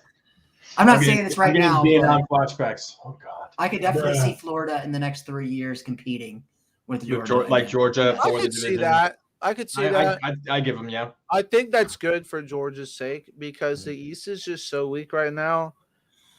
I mean, no offense to Josh, but Kentucky being the number 2, the second best team in the East this year is not a good sign. No disrespect to Kentucky, but that should not be probably the second best. I'd almost say the gap between Georgia and Kentucky is almost as big of a gap. It's bigger of a gap than Kentucky to maybe Vanderbilt in terms of actual quality of the team overall. Oh yeah, no, Vanderbilt is Vanderbilt. No, but I'm saying like fire. the gap in quality between Georgia at 1 in the division and Kentucky in 2 is bigger than from Kentucky through the rest of Hey, it. you know what? Don't hate on Kentucky. They scored Yeah. the second most points on that Georgia defense this year. Yeah, but still, Well, that's not saying that much. it's not saying that much when Considering Alabama that put it up was 47 nothing. or whatever. And one of those literally was like a minute left in the game, like literally 30 seconds left in the game. I was at, and take it from a guy who was at this game. Okay, guys, let's quickly do this. Let's go through Each coach and think what the Costa. Yeah, record would Costa. be. Go back to the first one and let's do our best. Let's do best and worst case scenario record wise for each coach, I guess. Okay, so let's Lincoln go with Riley. we'll start with Lincoln Riley. And let's go with you, Costa. Well, can we look at their schedule first? I'm gonna have to bring that up. Lincoln Riley will go. I'll go 8-4 his first year. Or I guess 9-4, 8-5, or something like that. Oh, what? Show him basketball? No, I want the football, not the basketball schedule. Jesus. Yeah, I just had to put football in. Yeah.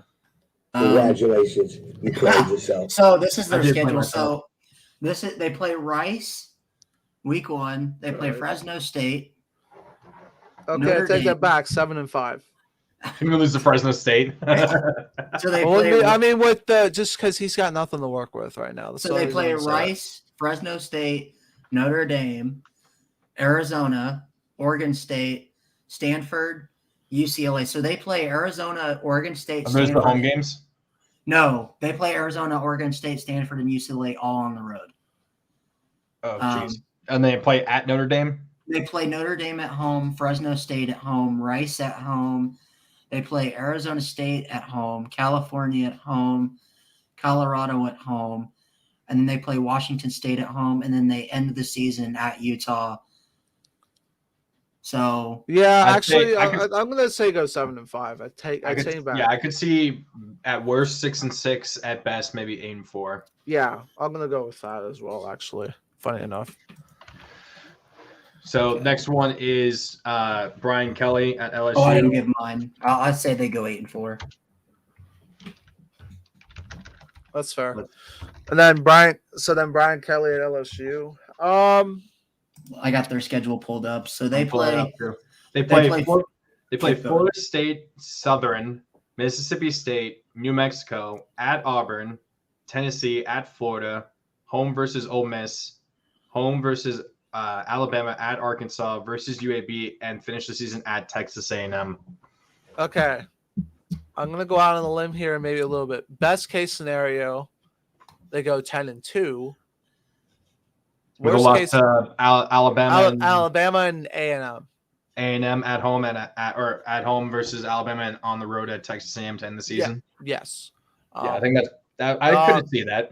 And then worst case scenario, 7-5.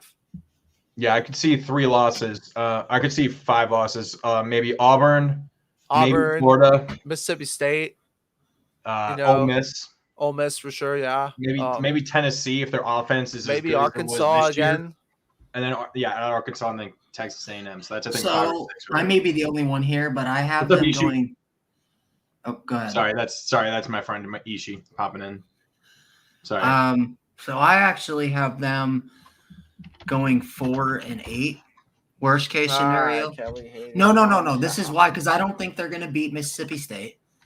I don't think they're going to beat Auburn. I don't think they're going to beat Ole Miss or Florida. I think they're going to lose to I Tennessee. think they can beat Florida. I'm saying because I think that Florida still has the players. LSU still got the players. It's also at Florida. So I think what it used to be. best case scenario, I could see them going 6-6. For LSU? Yes.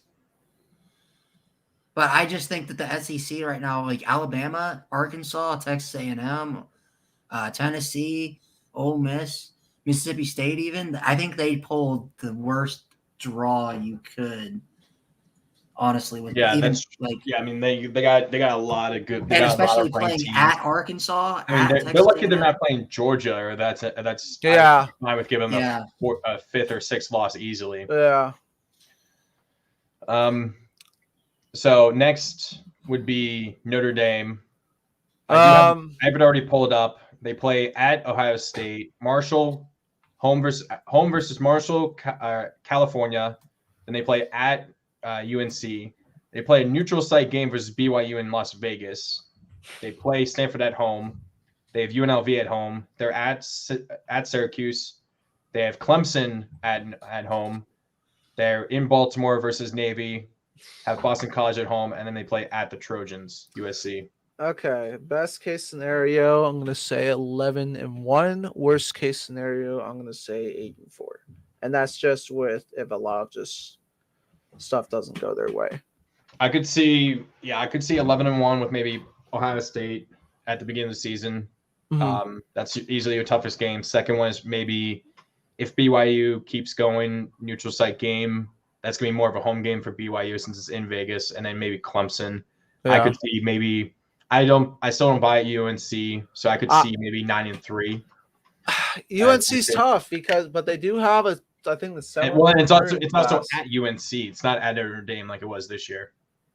Yeah, and they do also have this 8th ranked recruiting class this year.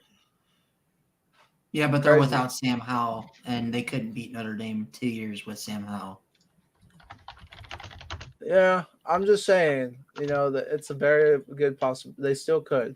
You know what? That's the thing. I was tired of hearing the last 2 years. Oh, you guys are going to lose to North Carolina. And then of course Virginia Tech beat them in the first week, and that really deflated them. Yeah, well, yeah. I just showed how good those skill guys were. But no, what's your best case and worst case, Connor? I think I said 11-1. Worst case, maybe 9-3. So losses to Ohio State, maybe BYU and Clemson, or maybe UNC instead of BYU. See, okay, you guys are going to call me a homer, but I think the best case they could go 12-0. The only reason, no. I knew it was coming. That's fair, though. It's fair. No, it's fair. Listen, this is the only reason. Because we catch Ohio State week 1. Ohio State has had a history of losing games early in the season because they're just kind of trying to find themselves, like sleepwalking. So I could see us catching Ohio State just because it's week 1. And then Clemson, the only reason I think we could beat Clemson is because there are still question marks on the offensive side of the ball. Yeah. That's the honestly. There are. BYU, I'm not insane. BYU, I'm not too worried about because I don't think they're a top 25 team anyway. And we'll have to see if Kalani Sitake stays. But I'm just not sold on them. And then everyone else on Notre Dame's schedule is basically a cakewalk. Maybe USC at the end of the season, depending on what they're looking like. But, I mean, really, if Notre Dame can somehow win those games against Clemson and Ohio State, they really don't have anybody else they got to worry about. Maybe North Carolina, but, I mean, and if they go 12-0, they're an easy playoff lock? I mean, with wins over Ohio State and Clemson? Yeah. If you're gonna be Clemson, you gotta do it now because they ain't gonna be down for long. No, I honestly think that's gonna be a good game. I was thinking it should be. That would be a good ass game to go to, as a week 0 podcast. That would be cool for all of us to go. I know Lucas said he doesn't want to go to South Bend, but I mean, I'd be cool going to South Bend. I mean, even just me and Andrew, if we went, that shit would be cool going to South Bend. That'd be fun. Yeah. Because I know all the places down there, where you could go, the cool place, for the where they do the walkthrough, they do the band thing, all that type of stuff. That'd be cool to just go experience. I don't know if you guys have ever been to South Bend or Notre Dame Stadium, but no, I really don't often go off to Indiana. I hate to break it to you. What's the next team? We're gonna say Cristobal in Miami. Ooh. Okay, Miami. Let me pull that up. Oh man, this is I think this is but I was gonna say the worst case for Notre Dame, I think, is 10-2 or 9-3. 9-3 is more. Like Okay, Miami. Their schedule is not finalized in terms of dates, but they play Bethune-Cookman. Oh gosh, They play our boys Southern Miss. That's gonna be our next Cam loss is right actually there. coming back next year. Oh, they play at A&M. GG. They play at A&M in week 3. Oh my god. Oh, At Connor. Clemson. Real quick, I did want to say goodness. Cam is coming back for his final year for Southern Good for Miss. him. Good Southern for Miss. him. No. We're saying it right here, right now. Next year, Southern Miss is our team. Yeah. Let's go Can ahead. I take that they lose to Southern Miss just because I want Cam to get like a pick 6? That'd be hilarious. I'd be so down. That would be. So they're at Clemson. Oh my goodness. They're at Georgia Tech. They have Duke, Florida State, North Carolina, and Pitt at home, and then they have Virginia and Virginia Tech on the road. Oh man, this is tough. I see 2 automatic losses at least. Probably Texas A&M and Clemson at the very least. I do too. Maybe Virginia Tech if they figure it out, because that's usually going to be late. That's almost going to be guaranteed last 3 or 4 weeks of the season. That game. That's usually where they play each other is later in the season. Virginia Tech and Miami. I see them losing to at least one of the 2 between North Carolina and Pitt. I would agree. Maybe they'll lose one of those games at home. So what's your best? I'd say best case maybe 9-3, maybe 10-2.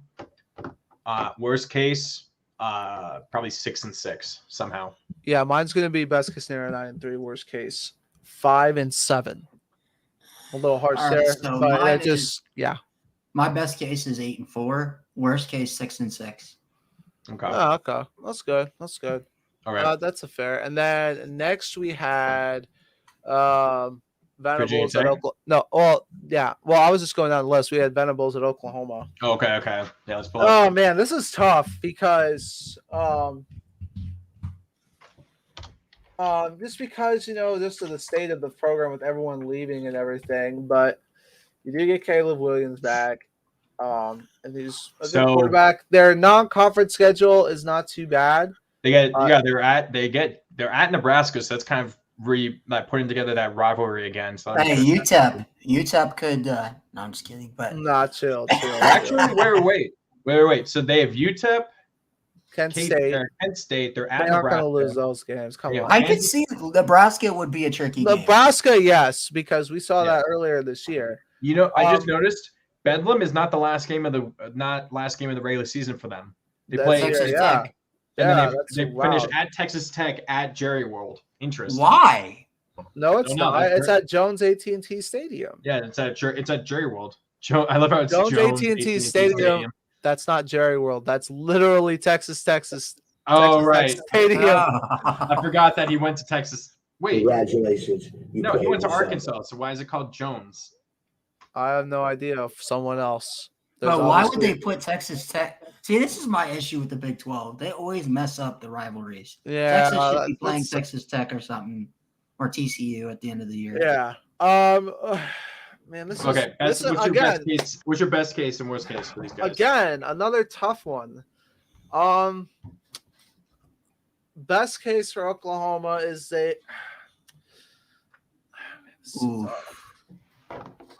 I'm gonna go out on a limb and say best case scenario is they go 11-1 because they still got a lot of talent. They do have a lot of talent. Thing, yeah. And then that's best case scenario. Okay. Worst case scenario, they go 8-4. Probably maybe lose to Kansas State, Baylor, maybe Nebraska, maybe Texas. Well, does TCU have a coach now? Maybe Baylor. Remember they hired SMU's coach, if I remember correctly. Yeah. Oh yeah, TCU hired How ironic! You literally hired your rival, one of your biggest rivals' coaches. That is hilarious. TCU did from SMU. That's hilarious. Yeah. Now there's gonna be extra pay for that iron skillet next year. I'd say 10-2. I feel like they could pretend. I think the game that they could most likely drop is either Nebraska or maybe Baylor. I think Baylor and Oklahoma State both. Or Oklahoma State, but they're getting both Baylor and Oklahoma State at home. So maybe Iowa State, since that's at Iowa State. And I've heard Brock Purdy may come back next year. I mean, he has that extra COVID year. He did do pretty bad this year, so. Okay, and then Ryan, what's yours? So this is gonna sound bad. So my best case scenario for them, 9-3. Okay. I could see it. I think they're gonna lose to Baylor. I think Baylor's an uptick, like they're on the uprise. Yeah, that's fair. I think they always seem to struggle with Iowa State on the road. So I think Iowa State's going to be one of those trap games that, that Oklahoma seems to get snake bitten by every year.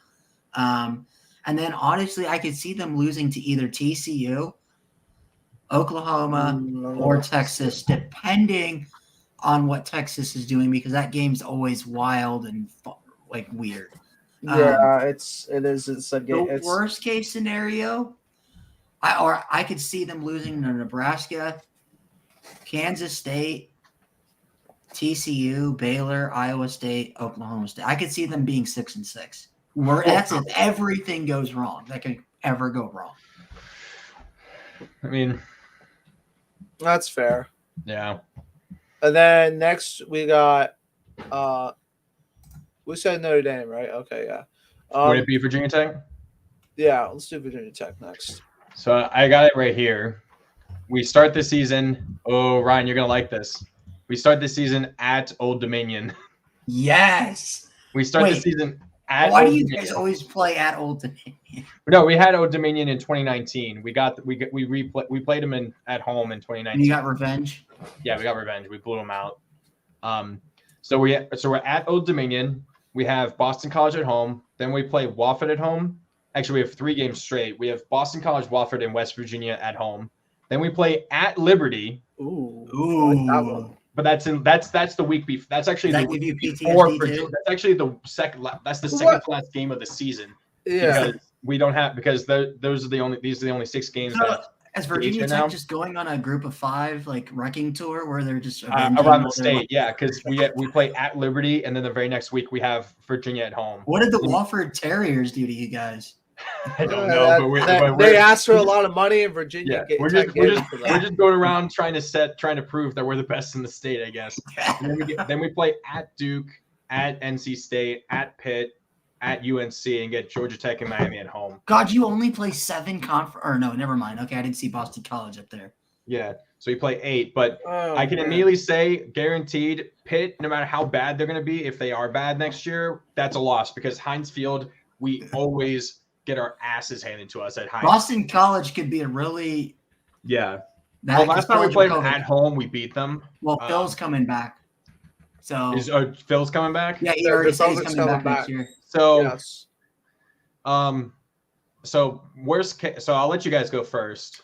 I'm gonna say best case scenario 9-3. Worst case scenario. Sorry if this sounds a little harsh, Connor, but I'm gonna say 4-8. It's just a lot. It's just there's so many question marks. Who's your fourth win for them? Maybe Virginia.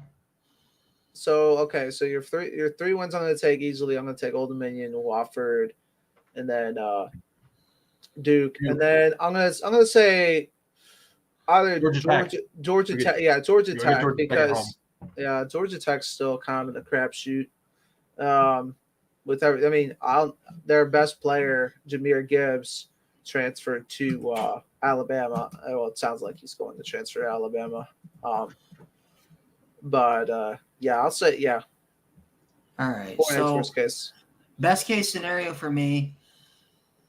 I think you guys could go 8-4, with your losses being to Pitt, so Pitt, NC State. I think Virginia will get you guys. And then I think Tony Elliott as head coach. Absolutely not. And then I think Boston College. So it'll either be your fourth loss will either be Virginia or Liberty. I think Liberty's a sneaky one because you don't know how good they're going to be without Malik Willis, but Hugh Freeze is still a really good coach. And we're playing at them too. Yeah. So, and actually, I've watched a couple of Liberty games because I did highlight tapes for Cam because he actually played against Liberty. They already got a real home field advantage. So, or in the worst case scenario, I could see you guys losing to West Virginia, Boston College, Liberty, Virginia, NC State, Pitt, Miami, and North Carolina. So 4-8. Yeah, that's what I was thinking too. At the very least, that probably could be truly worst case. Obviously, because we don't have the full schedule, at least for the full dates yet. At least what I'm looking at here. I could see. Best case would be actually if we could win all 4 of our non-conference to start the season, and 3 of those we have 3 straight home games to start after the Old Dominion game. We have 3 straight home games at least. So if we could win all 4 of those, that'd be good. The West Virginia one is still sneaky. Yeah, I mean we should have won the game against them this past year, except Cornelson's play calling. And inability to put together any sort of good play calls from the goal line absolutely destroyed us. And yeah, like I said, Pitt, it doesn't matter how bad they are or how good we are. We just, Hansfield is just kryptonite. We've suffered some terrible blown out losses to Pitt recently under Fuente and under Beamer as well. I think at the very least, the guaranteed wins is probably Duke, Wofford, and Old Dominion. So those are at least that's at least 3 right there, and Georgia Tech. So definitely those are probably the 4 guaranteed wins. It really just will depend on the games like against Miami and West Virginia and Boston College at home. UNC, actually surprisingly, Fuente I think was undefeated against UNC in his time at Virginia Tech. Surprisingly, he never lost to them. So I think we could probably get that. We just have to see. So I think worst case is probably maybe 4-8 or 5-7. Best case maybe 8-4. But we'll, like you said, there's just Virginia Tech definitely is of our teams, and really of any team that really is hired a new coach this year that's like high profile. Is Virginia Tech's the most uncertain with what they can do. Yeah. Because there's much more that's changed. And they are in a worse position than almost any other team that's hired a new coach. So Oregon is next, right? And I already looked up. Yeah, we didn't do Oregon. So the first game's against Georgia. Second game they play Eastern Washington. I'm already calling that as a trap game because we seen a few years ago that Eastern Washington upset Oregon. You're right. They did. No, it was Washington, right? No, it was Eastern Washington that beat Oregon. Go look it up. Yeah. Okay. Was it at Oregon too? It was at Oregon. So and then they play BYU. And then those are the only 2. Those are the only 2. Those are the only 3 games that we know the actual dates for. It seems. Yep. And then they play at Arizona, at California, at Colorado. And then at Oregon State and at Washington State. Yep. And then they play Stanford, UCLA, Utah, and Washington at home. Or at least they got Utah at home. So that could help. I think other than Lucas, we'd all probably pick Georgia to win that game to start the season. I don't even know if Lucas would. No, I don't think Lucas is going to. Yeah, I don't even think Lucas would. I think we'd all pick that. But all their hardest games they're getting at home, which is very lucky for them. And they're avoiding USC and Arizona State as well. But like we see every year with Oregon, they always somehow drop a game on the road that they shouldn't have to a team that they have no business to. So Stanford game, like Stanford. Yes. So that could be maybe Washington State without that. I feel like it's more realistically Oregon State or Cal, just because they usually or Colorado. I don't think Colorado, just because when I say they're down bad, they're down bad. Yeah. So maybe Oregon. Well, Oregon State's better. It's not like that's a game they shouldn't lose. No, I'm saying just because like it's at home. I mean, it's at home for Oregon State, and it's a rivalry game. Yeah. You're fine. Josh is finally here. What's up, Josh? You're good. So go ahead and you guys give yours. Man, for Oregon, best case, maybe 11-1, maybe 10-2. Like you said, there's probably the chance that they just seem to lose a game on the road they have no business of losing. If they are able to, if they somehow beat Georgia, then I could definitely see them maybe going undefeated if they think, if that gives them the belief they can go undefeated. But I'd say 10-2, maybe 11-1. Worst case, they lose both Georgia and BYU, and maybe lose against Oregon State or Cal. So maybe 9-3. Maybe my best case is 10-2. Worst case 7-5. So this may be a little hard. You okay? You tired? Yeah. My best case scenario. Less than this, smidge. My best case scenario for Oregon is 9-3. Mm-hmm. I think Georgia, BYU, not BYU, Georgia and Utah to me are guaranteed losses. I don't see what's going to change from this Oregon team to this past year's when they play Utah. It's basically the same two teams, so I think it's going to be the same result. And then on top of that, I think they're going to drop one more game to either BYU or one of those teams on the road. And then my worst case scenario is that they lose to Georgia, they lose to BYU, they lose on the road at California, they lose to UCLA, they lose to Utah, and they lose to Oregon State. So 6-6. All right, guys, we don't need a whole breakdown of the schedule. So 5-7. I'm just saying. We don't. Okay. And we got the last one. Is there anything else? It's Billy Napier. One last one. We'll go ahead to talk about him. All right. Best case Costa, scenario. you really look like you're about to keel over with tiredness. No, I'm about to go eat food because I'm hungry. Tell me about it. Billy Napier, best case scenario, I'm going to say 10-2. Worst case scenario, 8-4. Ooh, they play Utah week 1. They start the season home. They get Utah at home. Oh, that's a very slept-on game. They have 3 straight games against really good teams to start the season, all at home. They have Utah, Kentucky, and USF. USF is not good. No, sorry. If it was UCF, that'd be different. No, chill out. They're gonna get together at some point. Then they get at Tennessee. Eastern Washington. They play Eastern Washington October 1st. Then they get Missouri. They get LSU at home. Then they're versus Georgia, neutral site, of course. They're at Texas A&M. They get South Carolina, at Vanderbilt, and then at Florida State. So they are avoiding Alabama and Auburn. And so that's really big for them. But those first 2 games, Utah and Kentucky, those are some big games where they're both at home too. Yeah. There will be no Jeff Scott slander, by the way, in this chat and the USF. And Jeff Scott, we trust. I just remember watching that game, USF and UCF in 2017. That to end the season, UCF went undefeated. That was a wild game. That was a good game. It was great. But yeah, Joshua, is Costa? He's asking, is Costa okay? Costa's just tired and he's getting old.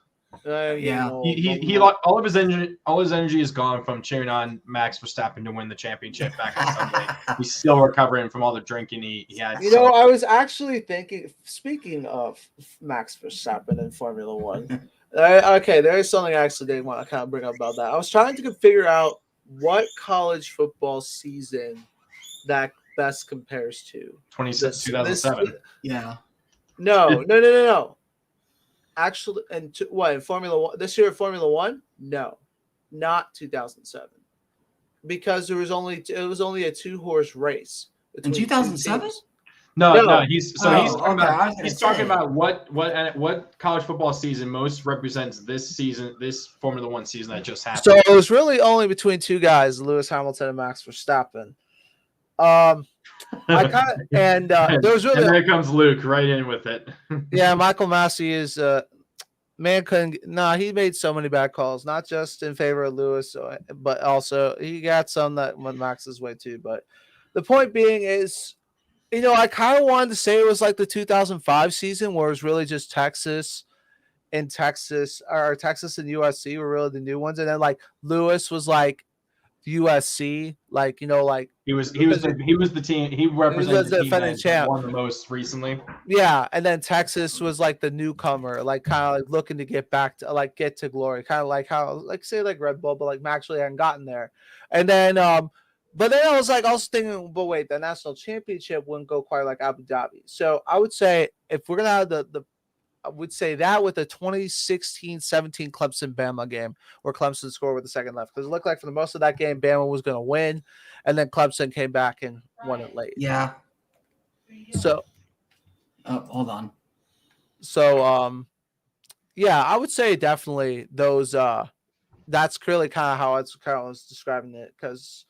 But again, great Formula One season. Despite Michael Massey making a fumble in the bag a lot. I think also with the national championship game, also like it was because there's also the controversial pick play with like Clemson Bama, even though I will defend that it's not a pick play to the day I die. Just like with the way like how Formula One, like the controversial calls went at the end of that. Yeah. That's kind of like, so I kind of thought about that too. I originally just wanted to say it was the 2016 when it was Clemson Bama, but it was not just all Clemson Bama that year. It's like that was, and then like if you wanted to say that, then you could have said 2018. What about 2017 Georgia Bama? No, because Georgia wasn't a clear team the entire year. Obviously, because they weren't like the two best teams the entire year. Obviously, like Clemson, and then then Clemson and Alabama played each other in the playoff. And the semifinal. Yeah, exactly. Guys, we got a severe storm coming, so we gotta kind of wrap this up real quick. But he's got to go. He's got to hunker down. we got a tornado or something coming. But I didn't want to say. I know we will. But I wanted to say, so for Florida, just real quick, I think their best case is 8-4, worst case 6-6. Wow, you're a lot harsher on them than I am. That's a surprise. But yeah. Did you give yours, Connor? Yeah, I think I said 8-4, maybe 7-5. I can't remember. But yeah. So I think that was it. I don't think there was anything else we wanted to talk about. Nope. So guys, we decided we'll be taking a break for the next probably 2 weeks. We might not be back. Probably not actually be back until after the championship game. I thought we were doing it before. We'll probably we'll come back. We'll come back after the playoff games, but before the championship game. Okay. We can do that. We can look at an update for most of the bowl predictions and stuff like that. Give our thoughts on playoff games and any of the other bowl games that did happen, and then we'll come back obviously after the championship game. We also I plan on being the host of the next great game show talking about college football.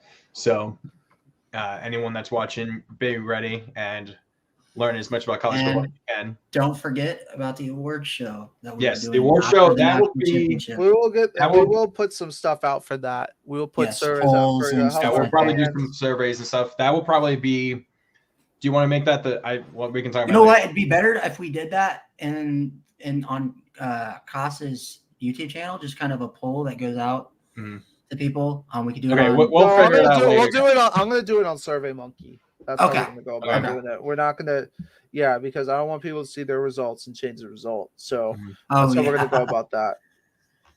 All right.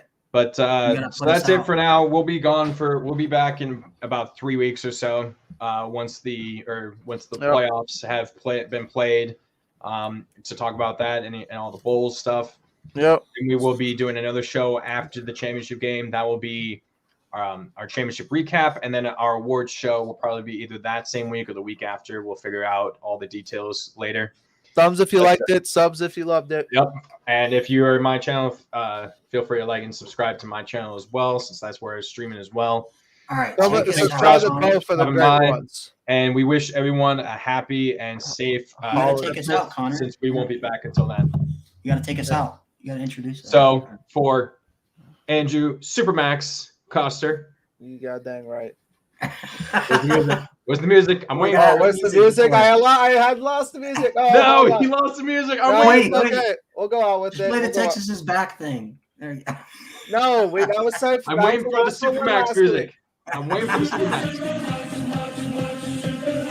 For Ryan Bowling Travel, I am Connor. Raymond made the wrong choice authority. This has been the Week Sale Podcast. Max We hope you all Verstappen's have again. a safe and happy and very Merry Holidays. Christmas. And I hope I'm we not will going to see you die guys from a after tornado. the new year. Yeah. And hope Ryan doesn't go down like Notre Dame's chances of winning a big bowl game do. So we hope you have a very happy and safe Christmas and a happy New Year. And thanks, Tim, for stopping in right at the very end. Have a good night, guys. Good night. Good night, guys.